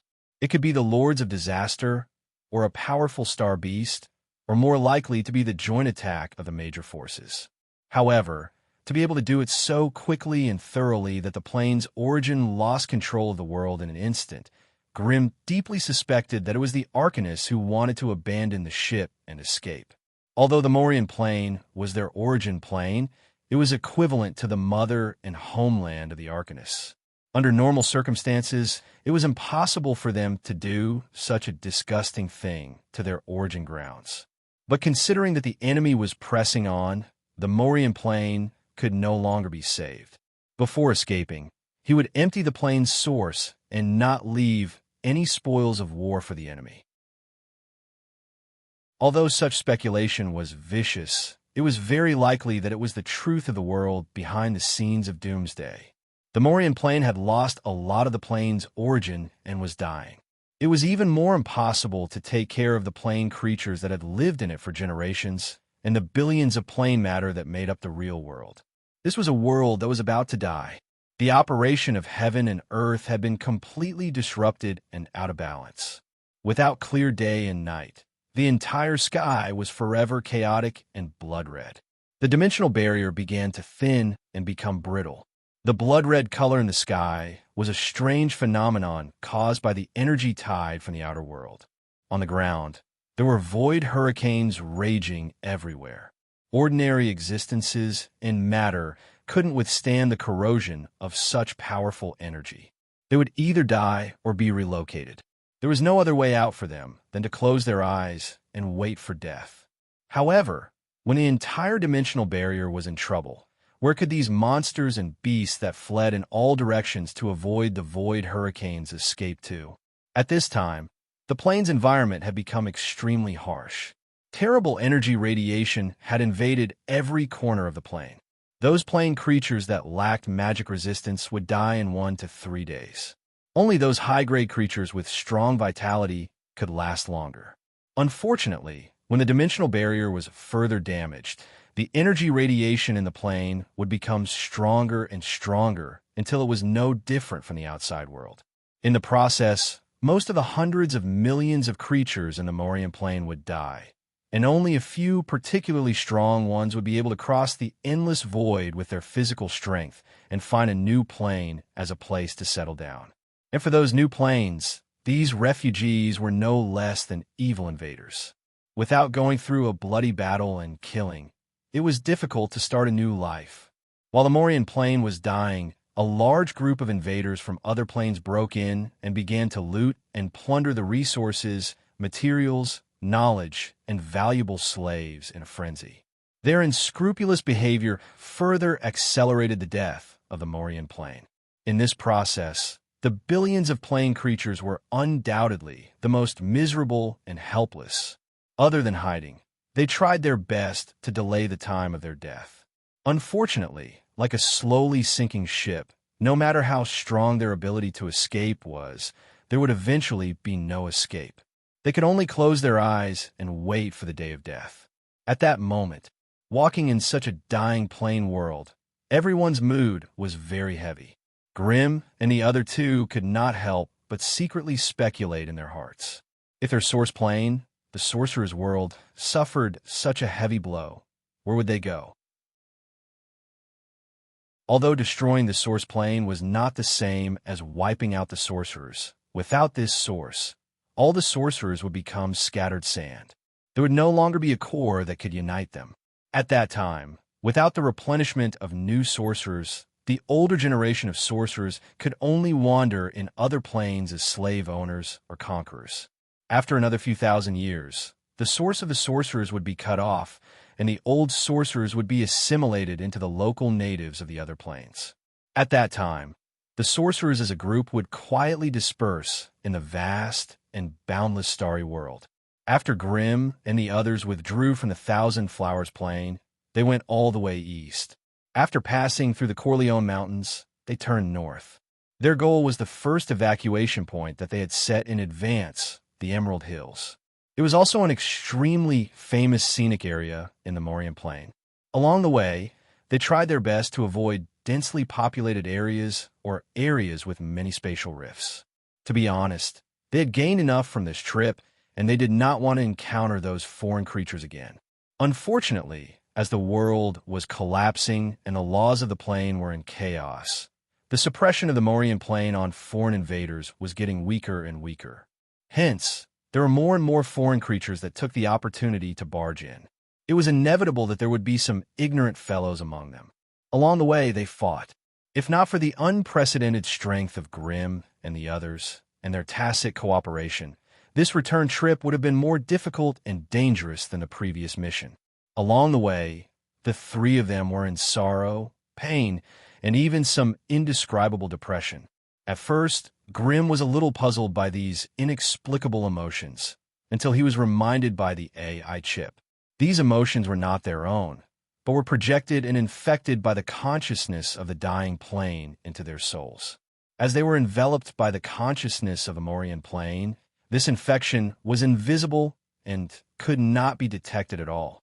The consciousness of the Morean Plain did not want to die either. It had its own fear and unwillingness. Therefore, as it walked step by step towards death, it was also frantically struggling and crying for help, projecting the madness of death and the despair of waiting for death into the depths of the consciousness of every living being. It was sinking, it was in despair, and it was dragging all living beings with it. Sinking into despair together, all the living beings of the plane who still had a breath of life rushed out of their nests and shelters like crazy, attacking every invader in a frenzy, not caring about the huge gap in strength between them. This also accelerated the process of the disappearance of the plane's consciousness. Since the day of the collapse, the systematic arcane power in the Morean Plain had been rapidly disappearing. A large number of arcanists disappeared from the Morean Plain, and no one knew where they went, but they left behind even more low-ranked arcanists and helpless arcane apprentices. As a result, a large number of refugees gathered in the areas where the arcane towers were still lit up. The remaining arcanists were squeezed in a small living area, relying on the little arcana energy they had left to resist the horrible foreign creatures and the harsh living environment. The weak people died because of the energy radiation, the lack of food, and the fighting and killing between each other. Inside the small shelters, scenes of madness, darkness, and desperation were playing out one after another. And the actors were all in character, vividly portraying the despair and madness of human nature in the process of waiting for death. It was depressing and made people sigh. With the strong elemental resistance of a Tier 4 wizard, Grimm and the other two were almost indifferent to the slight changes in the environment of the plane. But along the way, the small villages they passed through were already empty, and not a single survivor could be found. On the contrary, in some wilderness, they found the remains of some recently dead humans. They were all skinny and had empty stomachs. Obviously, they had to leave the shelter to look for food because of extreme hunger, so they died in the energy rays of the shocking radiation outside. In less than half a month, the entire Morean Plain had fallen into a state of dying, and even the consciousness of the plane and every living being in it had only their last breath left.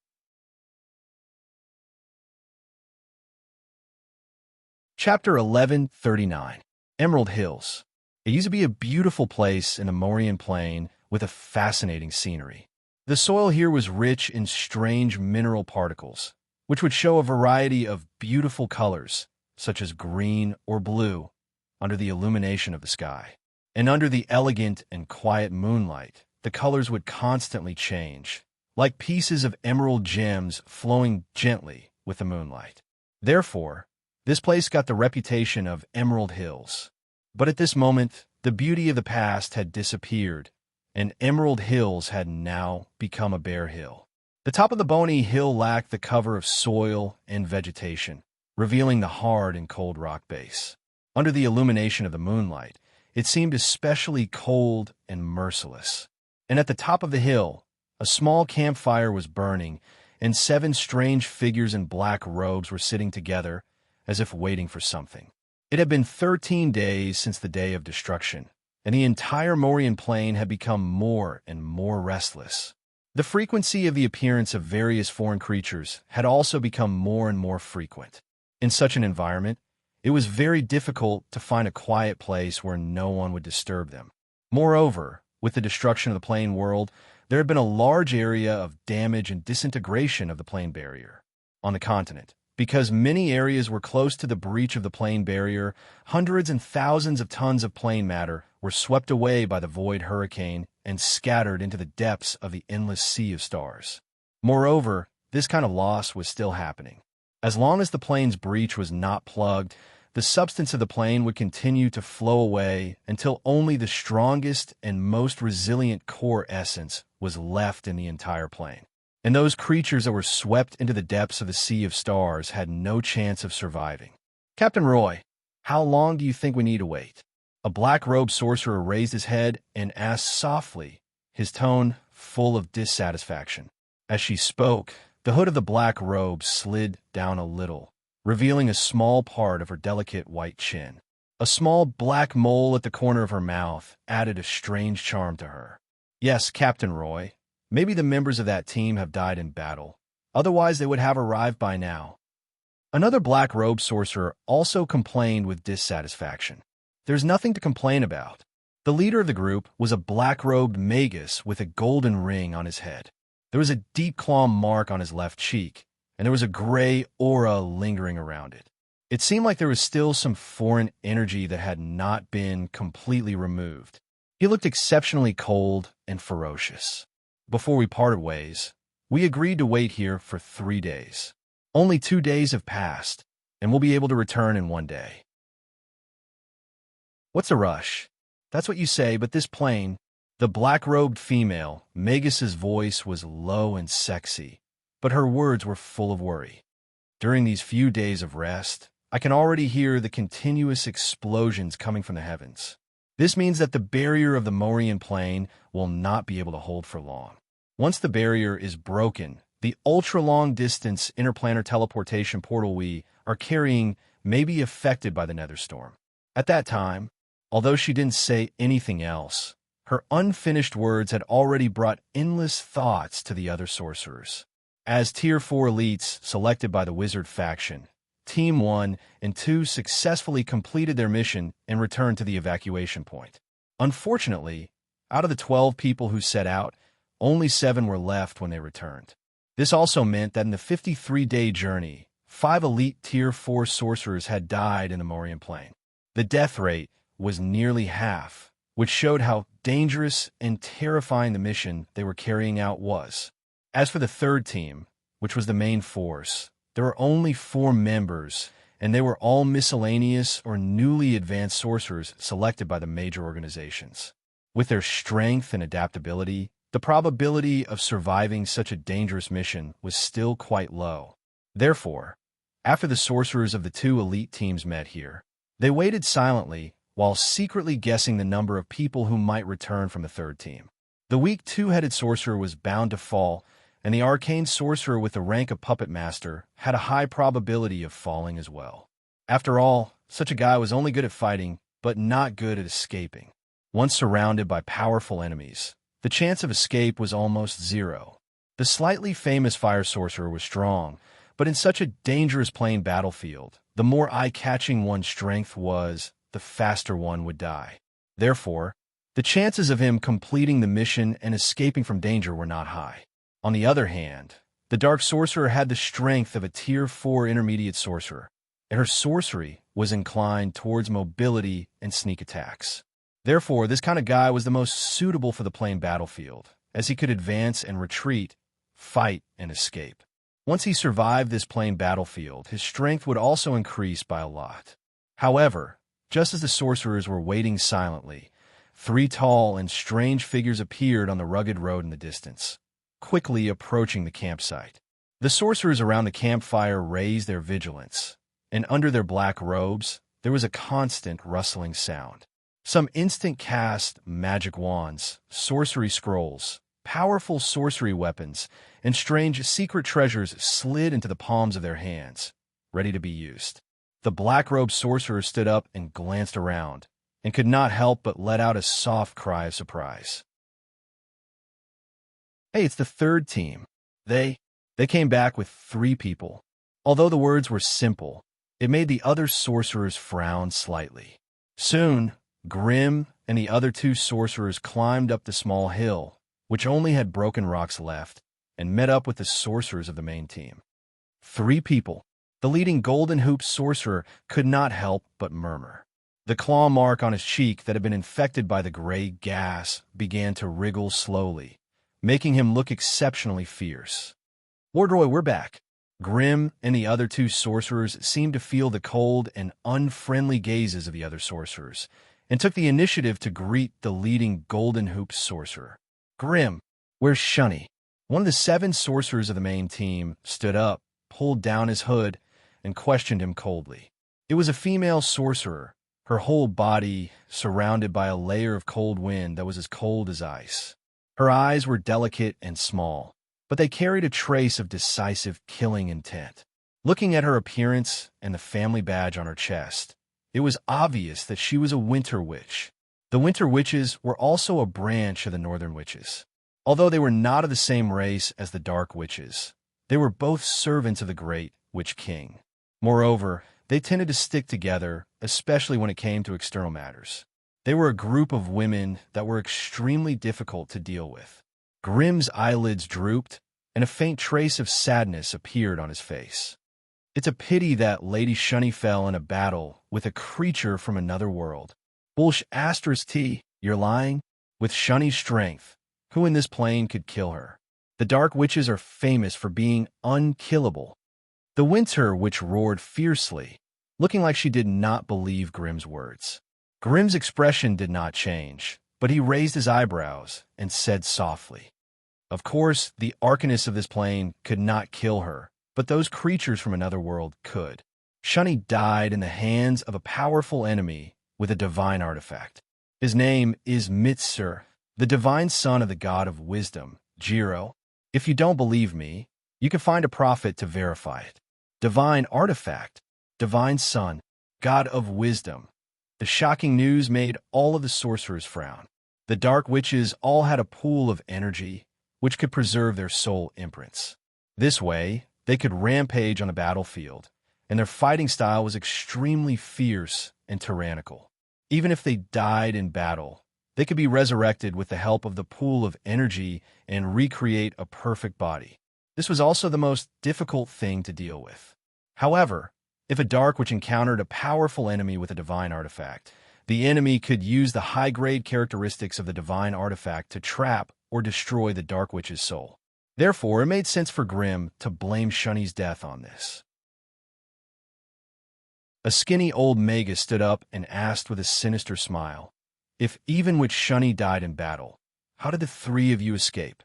Don't tell me you found a place to hide and completed the mission?" That's right. It must be like that. I knew that these trash weren't reliable." A few magi who were riddled with injuries started to make a ruckus as well, looking very overbearing. "Hand over your mission crystals, I want to check them." Influenced by his companions, the Golden Hoop Magus could not help but feel suspicious of Grim and the other 2, so he directly asked for the mission crystals. Mission crystals were specially distributed by high-level magi before a team set off. They could record a short video of the team members fighting at the mission point, and were usually kept by the leading magus. This kind of item had the aura of a high-level magus on it, so it was impossible to cheat. It was also the direct evidence of the mission team's success. Grim was slightly stunned, and his face became gloomy. Verifying the mission crystal is a matter for high-level magi. Now you're forcing me to hand over the mission crystal. Don't you think you have crossed the line? If you don't hand over the mission crystal, who knows whether you have completed the mission or not? I am the magus appointed by the Grand Magi to lead the team. Everything here is decided by me. Hand over your mission crystal." The Golden Hoop Magus said coldly. Grim stared at him coldly for a moment, and finally nodded slowly. He took out a magic crystal the size of a fist and handed it over. Wizard Hiri and the Mangle's siblings hesitated for a moment, but they also handed over their mission crystals.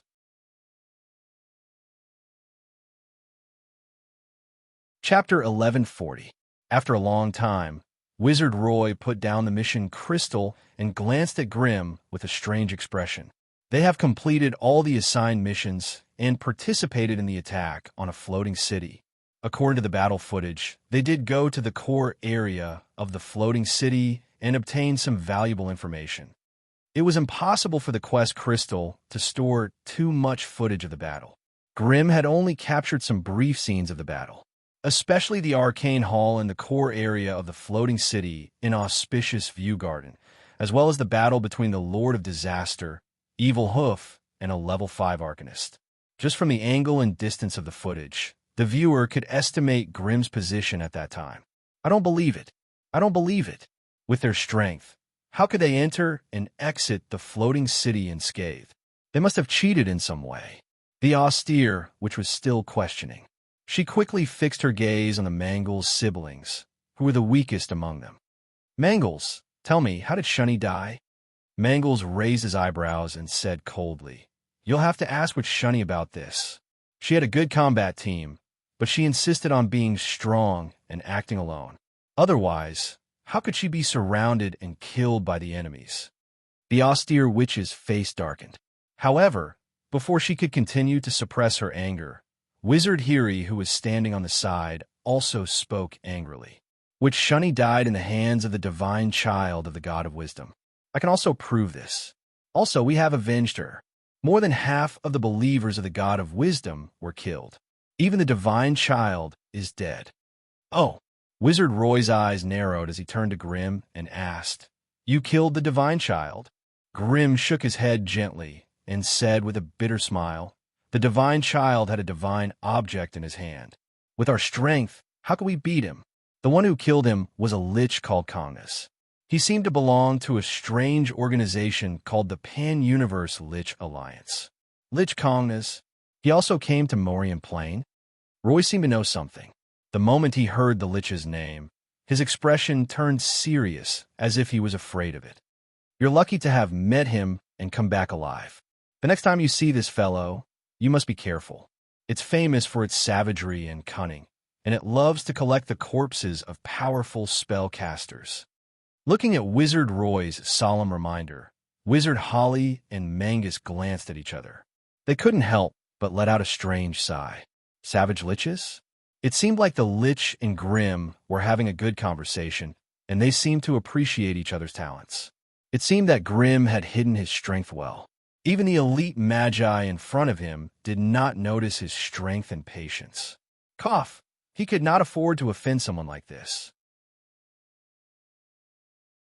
Along the way, Hori and Mangus had long been awed by Grimm's powerful strength, and they had unknowingly followed Grimm's lead in everything. As for the problem of offending the Dark Witch, the two of them were not worried about it. The three of them belonged to different magi organizations. Although Grimm was powerful, it would be difficult for him to affect the two of them. Moreover, they were not that stupid to offend a rising star with a bright future just for a dead magus. One had to know that Grimm was secretly a brother of the Lich, and they were on good terms. Others might not know much about it, but the two of them had seen the power of a legendary fire wizard with their own eyes, so they naturally knew what to say and what not to say. Grade 4 Magi might be considered the top combat power in the Magus world, but there were still different levels within the Grade 4 Magi.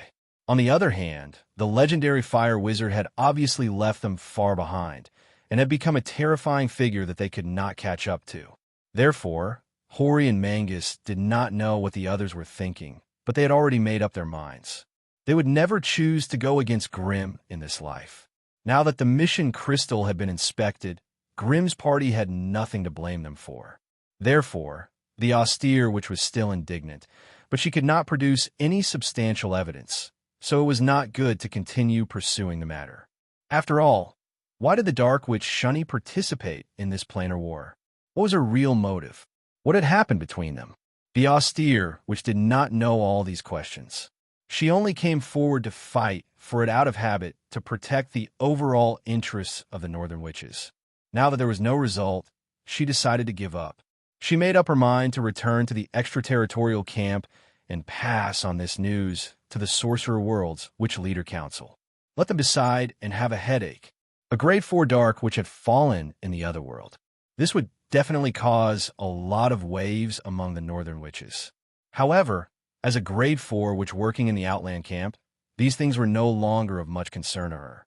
Since everyone is here, let's teleport back. The battle here has escalated. We may encounter those super powerhouses at any time. It's not safe to stay here. If everyone has no objections, please come closer. Wizard Roy, who is no longer in a mood to continue entangling in this broken otherworld plane, stood out. Seeing that no one had any objections, he took out a strange seed from his arms and threw it on the rock foundation in front of him. This seed was obviously not the seed of an ordinary plant. It was a magic plant that was specially cultivated and sealed. As the seal was lifted, the delicate branches and leaves of the magic plant began to stretch and expand like a human. The sharp and tender roots gently pierced into the rock formation like a dagger and quickly spread and grew inside. In less than a quarter of an hour, the whole magic plant expanded and grew into a magic forest that covered an area of an acre.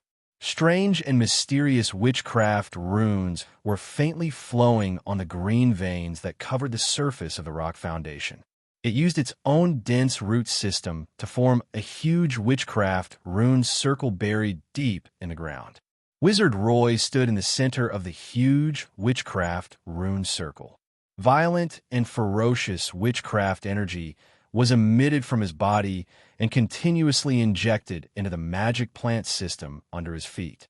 Dense rune lines and energy threads appeared out of thin air. The energy contained inside became denser and denser, even to the point where it was dazzling. Come in, the teleportation is about to begin. After hearing Wizard Roy's command, the remaining 9 wizards did not hesitate to step on the roots and leaves of the magic plant. They each found a place to close their eyes and wait. After this period of getting used to and interacting with each other, Grimm and the other 2 wizards had become familiar with each other, so they stood closer to each other. Mangus, in particular, even took the initiative to stand next to Grimm, as if he was being protected by his wings.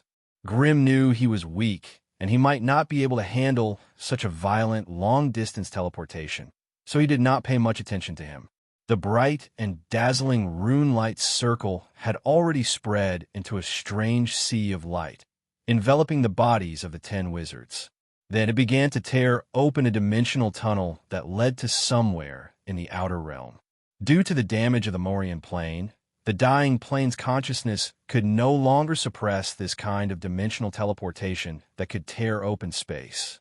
Therefore, the difficulty of breaking open space was much easier than the last time they sneaked in. However, when a huge black hole was torn open in the space, an energy storm surged out and lingered around all the wizards, madly washing their bodies. At this time, it was not a good idea to put up an elemental shield.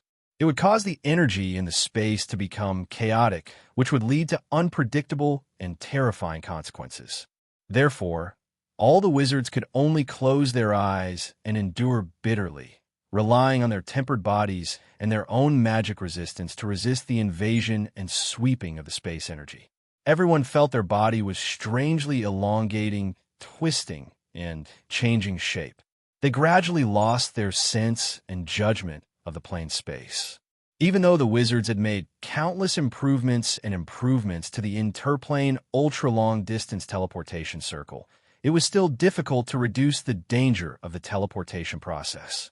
Only high-ranked magi who had undergone multiple modifications could withstand such terrifying spatial fluctuations. If it were a regular magus, they would have been torn to shreds and turned into a pile of blood paste during the process of teleportation. As for the length of the teleportation process, different wizards had different feelings. Some wizards would feel dizzy for a while, and when they woke up again, the teleportation had already been completed.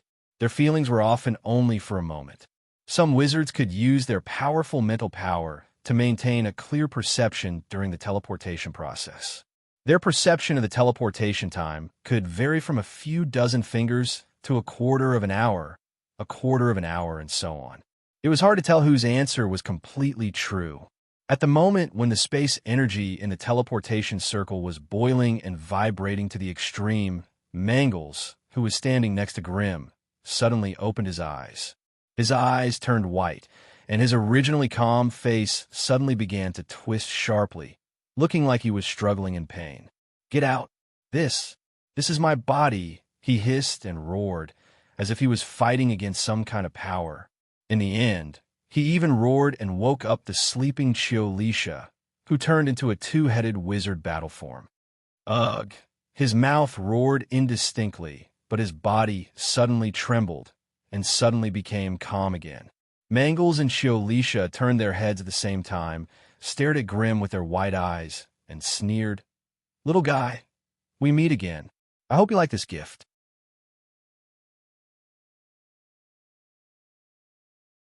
Chapter 1141.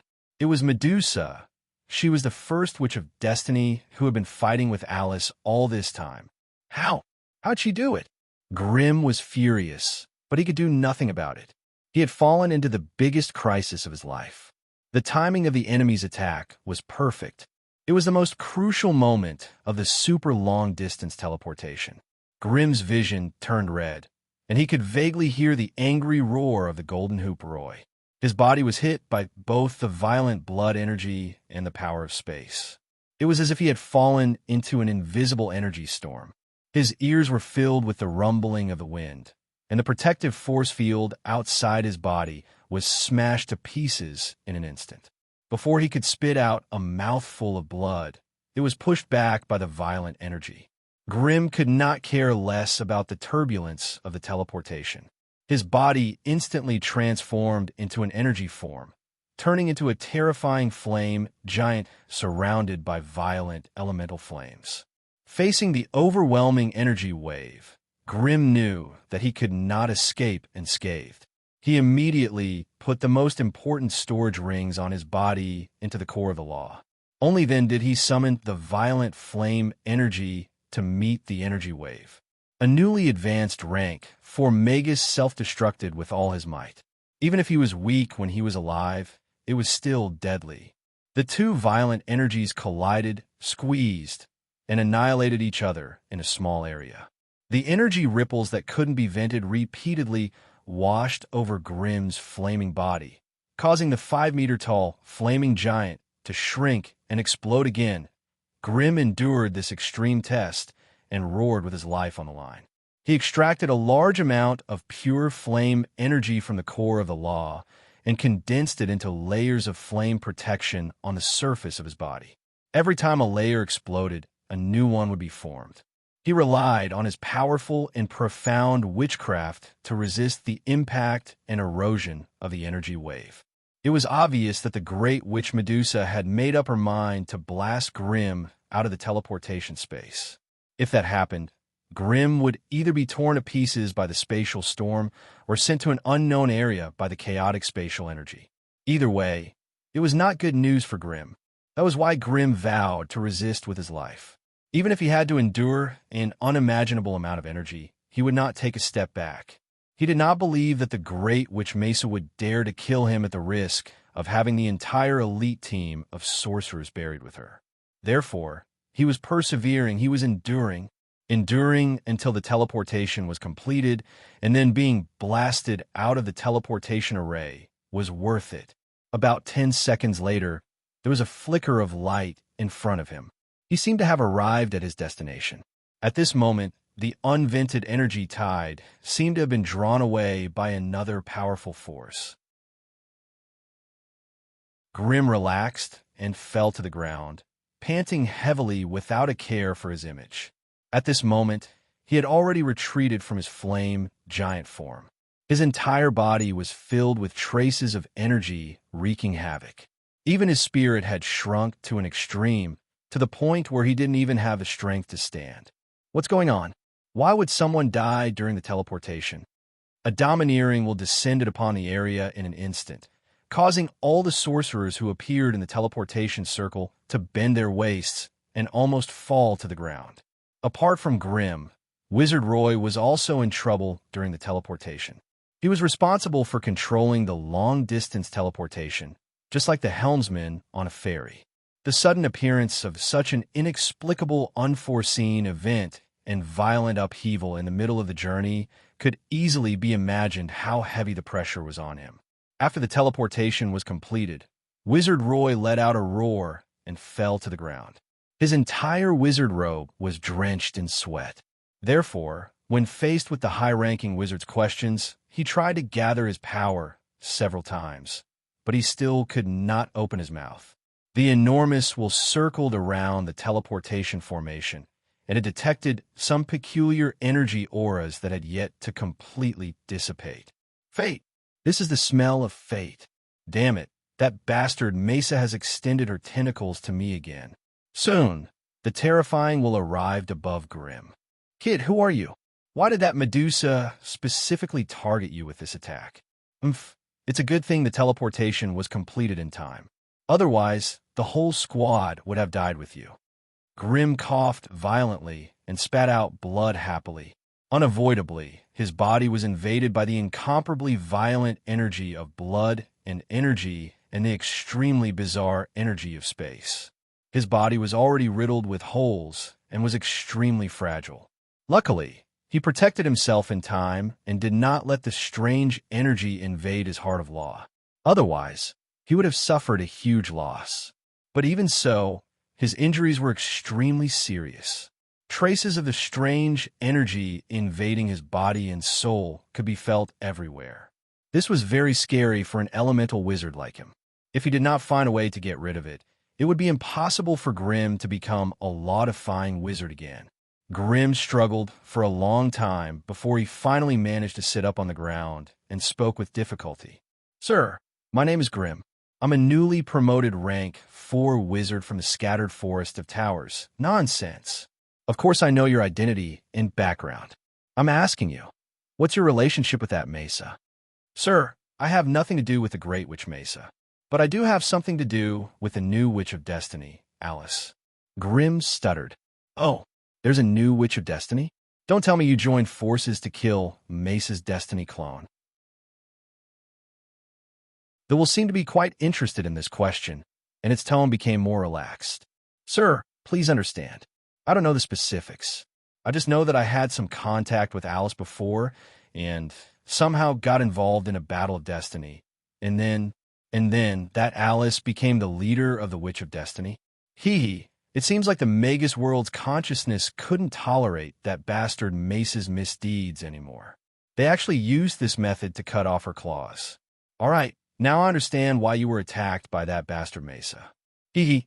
It seems like you're quite favored by the plane's consciousness. Even this kind of attack didn't kill you. The blessing of the Witch of Destiny. Tell me honestly, are you lovers with that Alice? Otherwise, why would she be willing to bless your soul with such an important blessing? The blessing of the Destiny Witches? Grim raised his head with a confused look on his face. You still don't know, kid. Your soul is protected by the power of destiny. With this, no matter where you are, your basic luck will be 100 times stronger than ordinary people. It's no wonder you survived that attack. Sir, is this blessing very precious? Kid, do you really not know, or are you pretending? Anything that was related to fate and luck was a treasure that one could only wish for. Even if that lass is at the peak of rank 4, I'm afraid she'll have to pay the price of almost half of her life to do this. The wolf sighed softly. What if she's at rank 3?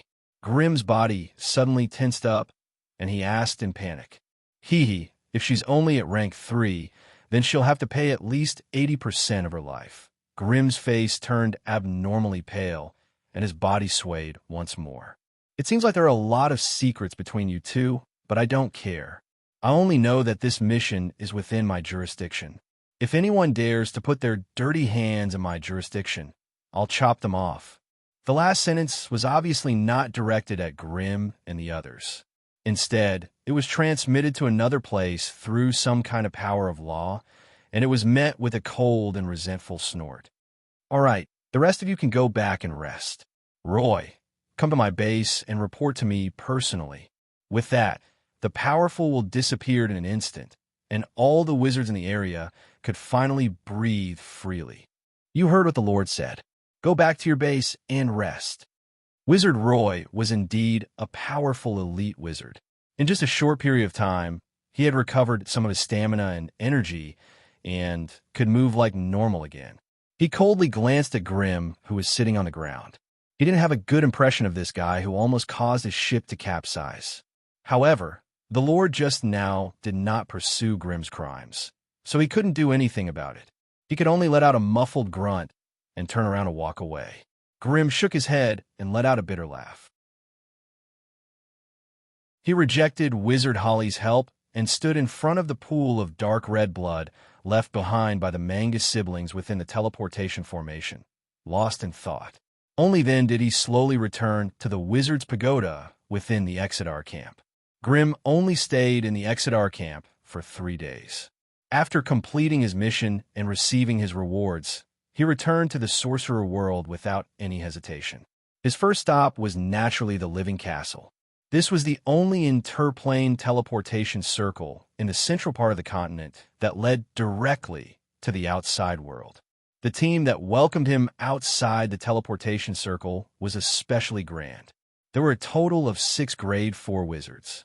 Naturally, this included President Fred and Vice President Merva.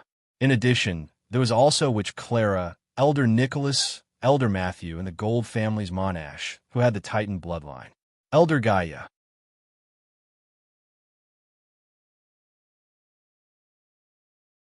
Chapter 1142. Grim's successful return caused quite a stir in the Talon region of the outpost. The demons and monsters that had sworn that Grim would fall in this mission disappeared without a trace, replaced by rumors that Grim would become the #1 magus in the central continent. In truth, half of the rank 4 magi that had come to welcome Grim had deep conflicts with him. However, at their level, the chances of a direct confrontation were so small that it was negligible. Instead, it was more likely that they would resort to trickery in private.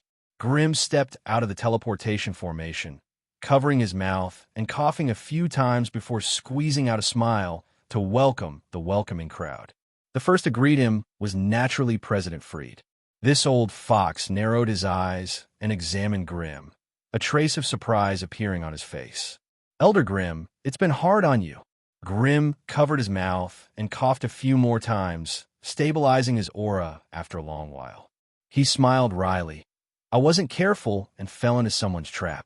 My soul has suffered some damage. Looks like I'll have to find a place to recuperate for 100 years. After saying this, he coughed violently again.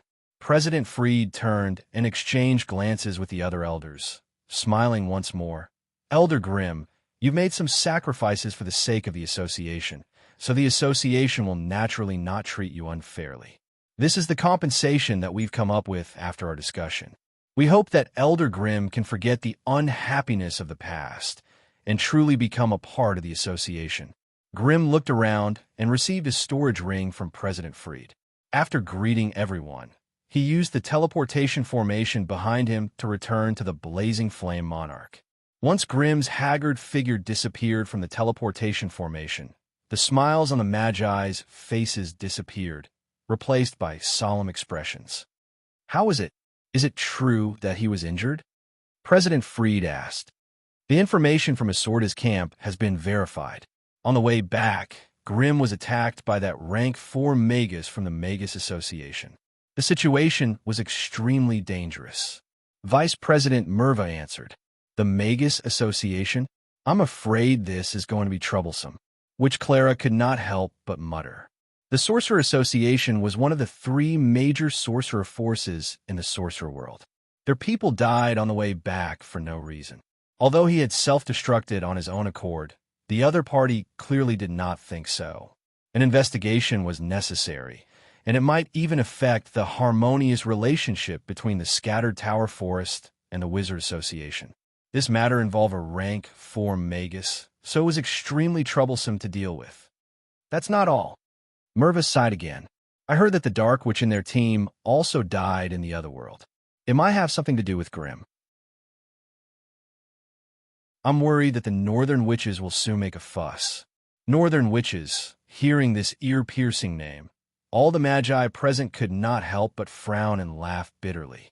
Yangling had originally thought that the legendary fire wizard would help them by pulling him into the association, but from the looks of it now, it seemed that the group would have to shoulder all the troubles and disturbances for him. Why didn't this troublesome fire wizard die in the other world? If he died in the other world, all the troubles and disturbances would be gone. How relaxing would that be? Everyone silently thought about it, frowning and sighing. All of them were extremely vexed. All right. Didn't you hear my question just now? President Fred frowned deeply. I asked, is he really injured? He should be injured. Sorceress Clara nodded. I can sense that his spirit is indeed injured. The only thing I don't know is whether his soul is injured. If his soul is injured, his future advancement will be. Sorceress Clara did not finish the second half of her sentence, but everyone present understood what she meant. What was the most important thing to a magus? Soul. The physical body could be modified, changed, and even completely transformed into energy. There were pros and cons to such a change, but it still could not stop magi from advancing. Only the origin of the soul was the only thing that magi could not touch. Any changes to it would have an unpredictable and irreversible impact on a magus. Once the origin of the soul was injured in a battle between magi, it meant that the foundation for further advancement would be weakened. If they did not find a way to make up for these injuries, their strength would not be able to advance. He has already injured the origin of his soul. This time, the one who spoke was Monash of the Gold family. Elder Gaia. His 3-meter-tall figure was particularly eye-catching, and a strong energy aura flowed on his strange, pale, golden skin. I can sense the weakness of his soul, and it is not faked. With his injuries, recuperating in seclusion for 100 years is not a bad thing. In my opinion, he won't be able to recover from this injury without 200 or 300 years. And in these 200 or 300 years, I'm afraid it will be difficult for him to even maintain his initial rank 4 strength. As for Monash, Gaia's opinion, the other magi naturally did not have any objections. After all, among the rank 4 magi in the central continent, Monash was the most powerful. Gaia, his family had a trace of the powerful bloodline of the ancient titans, and when he transformed into a gold titan, his every move had unparalleled, terrifying power. In terms of battle strength alone, Monash, Gaia was ranked first among all the magi in the association. On this point, even the sly and cunning President Fred could not compare to him. Therefore, the others naturally believed in his judgment without a doubt. It's good that he's injured. Elder Nicholas finally revealed a smile. This way, our scattered tower forest can still flourish for a few years. Otherwise, this legendary fire magus will return with a great victory, and I'm afraid that the central continent will be in chaos. The 2 elders, Nicholas and Matthew, looked at each other, and their expressions became a little more relaxed. It cannot be helped. Before this legendary fire magus rose to power, the 2 of them had stirred up a lot of trouble. Whether it was the siege of the 5 large families or the declaration of war from the Fabris family, they could vaguely see the 2 of them behind scenes. To be honest, before this, they really did not take the legendary fire magus and the Crimson family seriously. But now, with Grimm's rise, even the 2 of them could feel the heavy pressure that was pressing down on them. If Grimm wanted to rise to power in the central continent, it was obvious that he would target those who had enmity or friction with him. This way, the 2 of them would be forced to stand on the front lines and have a direct confrontation with the legendary fire magus. This was something that the 2 of them definitely did not want to see. They had asked around and found out that the magus faction had sent out a total of 16 grade 4 magi to the foreign plane battlefield, and only 9 of them had returned alive. Nearly half of the magi had died, which meant that the remaining magi were all elites and powerful grade 4 magi, and their battle strength was astonishing. They did not have the confidence to defeat this powerful fire magus who had experienced blood and fire, and a test of life and death. Grimm's return instantly roused the entire Crimson family. In the time that Grimm had left, the entire Crimson family had chosen to lie low and wait. After all, the Crimson family had only risen to power for a short period of time, and they had yet to establish an effective system for nurturing magi. The new generation that the family nurtured was mostly limited to rank 1, and those that could cross the threshold of rank 2 and become high-ranked magi could be counted on one hand. The only ones that could hold up the family were the core magi of the older generation that had grown up with Grimm. When news of Grimm's return spread throughout the family, no matter where they were or how important their tasks were, all the core magi put down everything and returned to the family's encampment, awaiting an audience with the family leader. Pine Tower City. With the rise of the Crimson family, the former Pine Tower town had undergone a series of expansions and remodeling. Its population and business were now comparable to large cities. The family had moved most of its core to the Crimson Wings, and the Blazing Flame Monarch and the surrounding 10 kilometers had been turned into Grimm's personal residence and seclusion. Under normal circumstances, anyone who trespassed into this area without being summoned by Grimm would be attacked by terrifying fire creatures and powerful magical equipment. For a time, the Blazing Flame Monarch that had been sealed for 20 years was opened once more. The towering pillar of fire stood in the depths of the forest that had gradually degenerated into an ordinary primordial forest, displaying its might to the world from afar. More and more scarlet higher-ups gathered in Pine Pagoda City. Head Butler Gargamel, high rank 2, of the family's Tower Forest headquarters, the person in charge of the family's northern branch, Witch Merrill, peak grade 2, the leader of the family's vampire branch, Soros, initial rank 3. The leader of the Blood Elves, Isaac, Tier 2 advanced. Family, Lance Plains Eternal Capital Administrator, Clone Brainsock, Tier 2 advanced. Chairman of the Gnome Business Alliance, Cabby, initial level 2. The leader of her family's violent blood group, Dusula. LaSalle, intermediate Tier 2. Clan Demonized Goblin Leader and Goblin Academy of Science Dean Gonga, initial Tier 2. Head of the family's assassination department, Insect Lich Bliss, Tier 2 advanced. Clan Gnome Plains Magus Guardian, Wind Wizard Dara, peak grade 1. Apart from that, there were also a few core members of the family. Dragonman Zacha, high rank 2.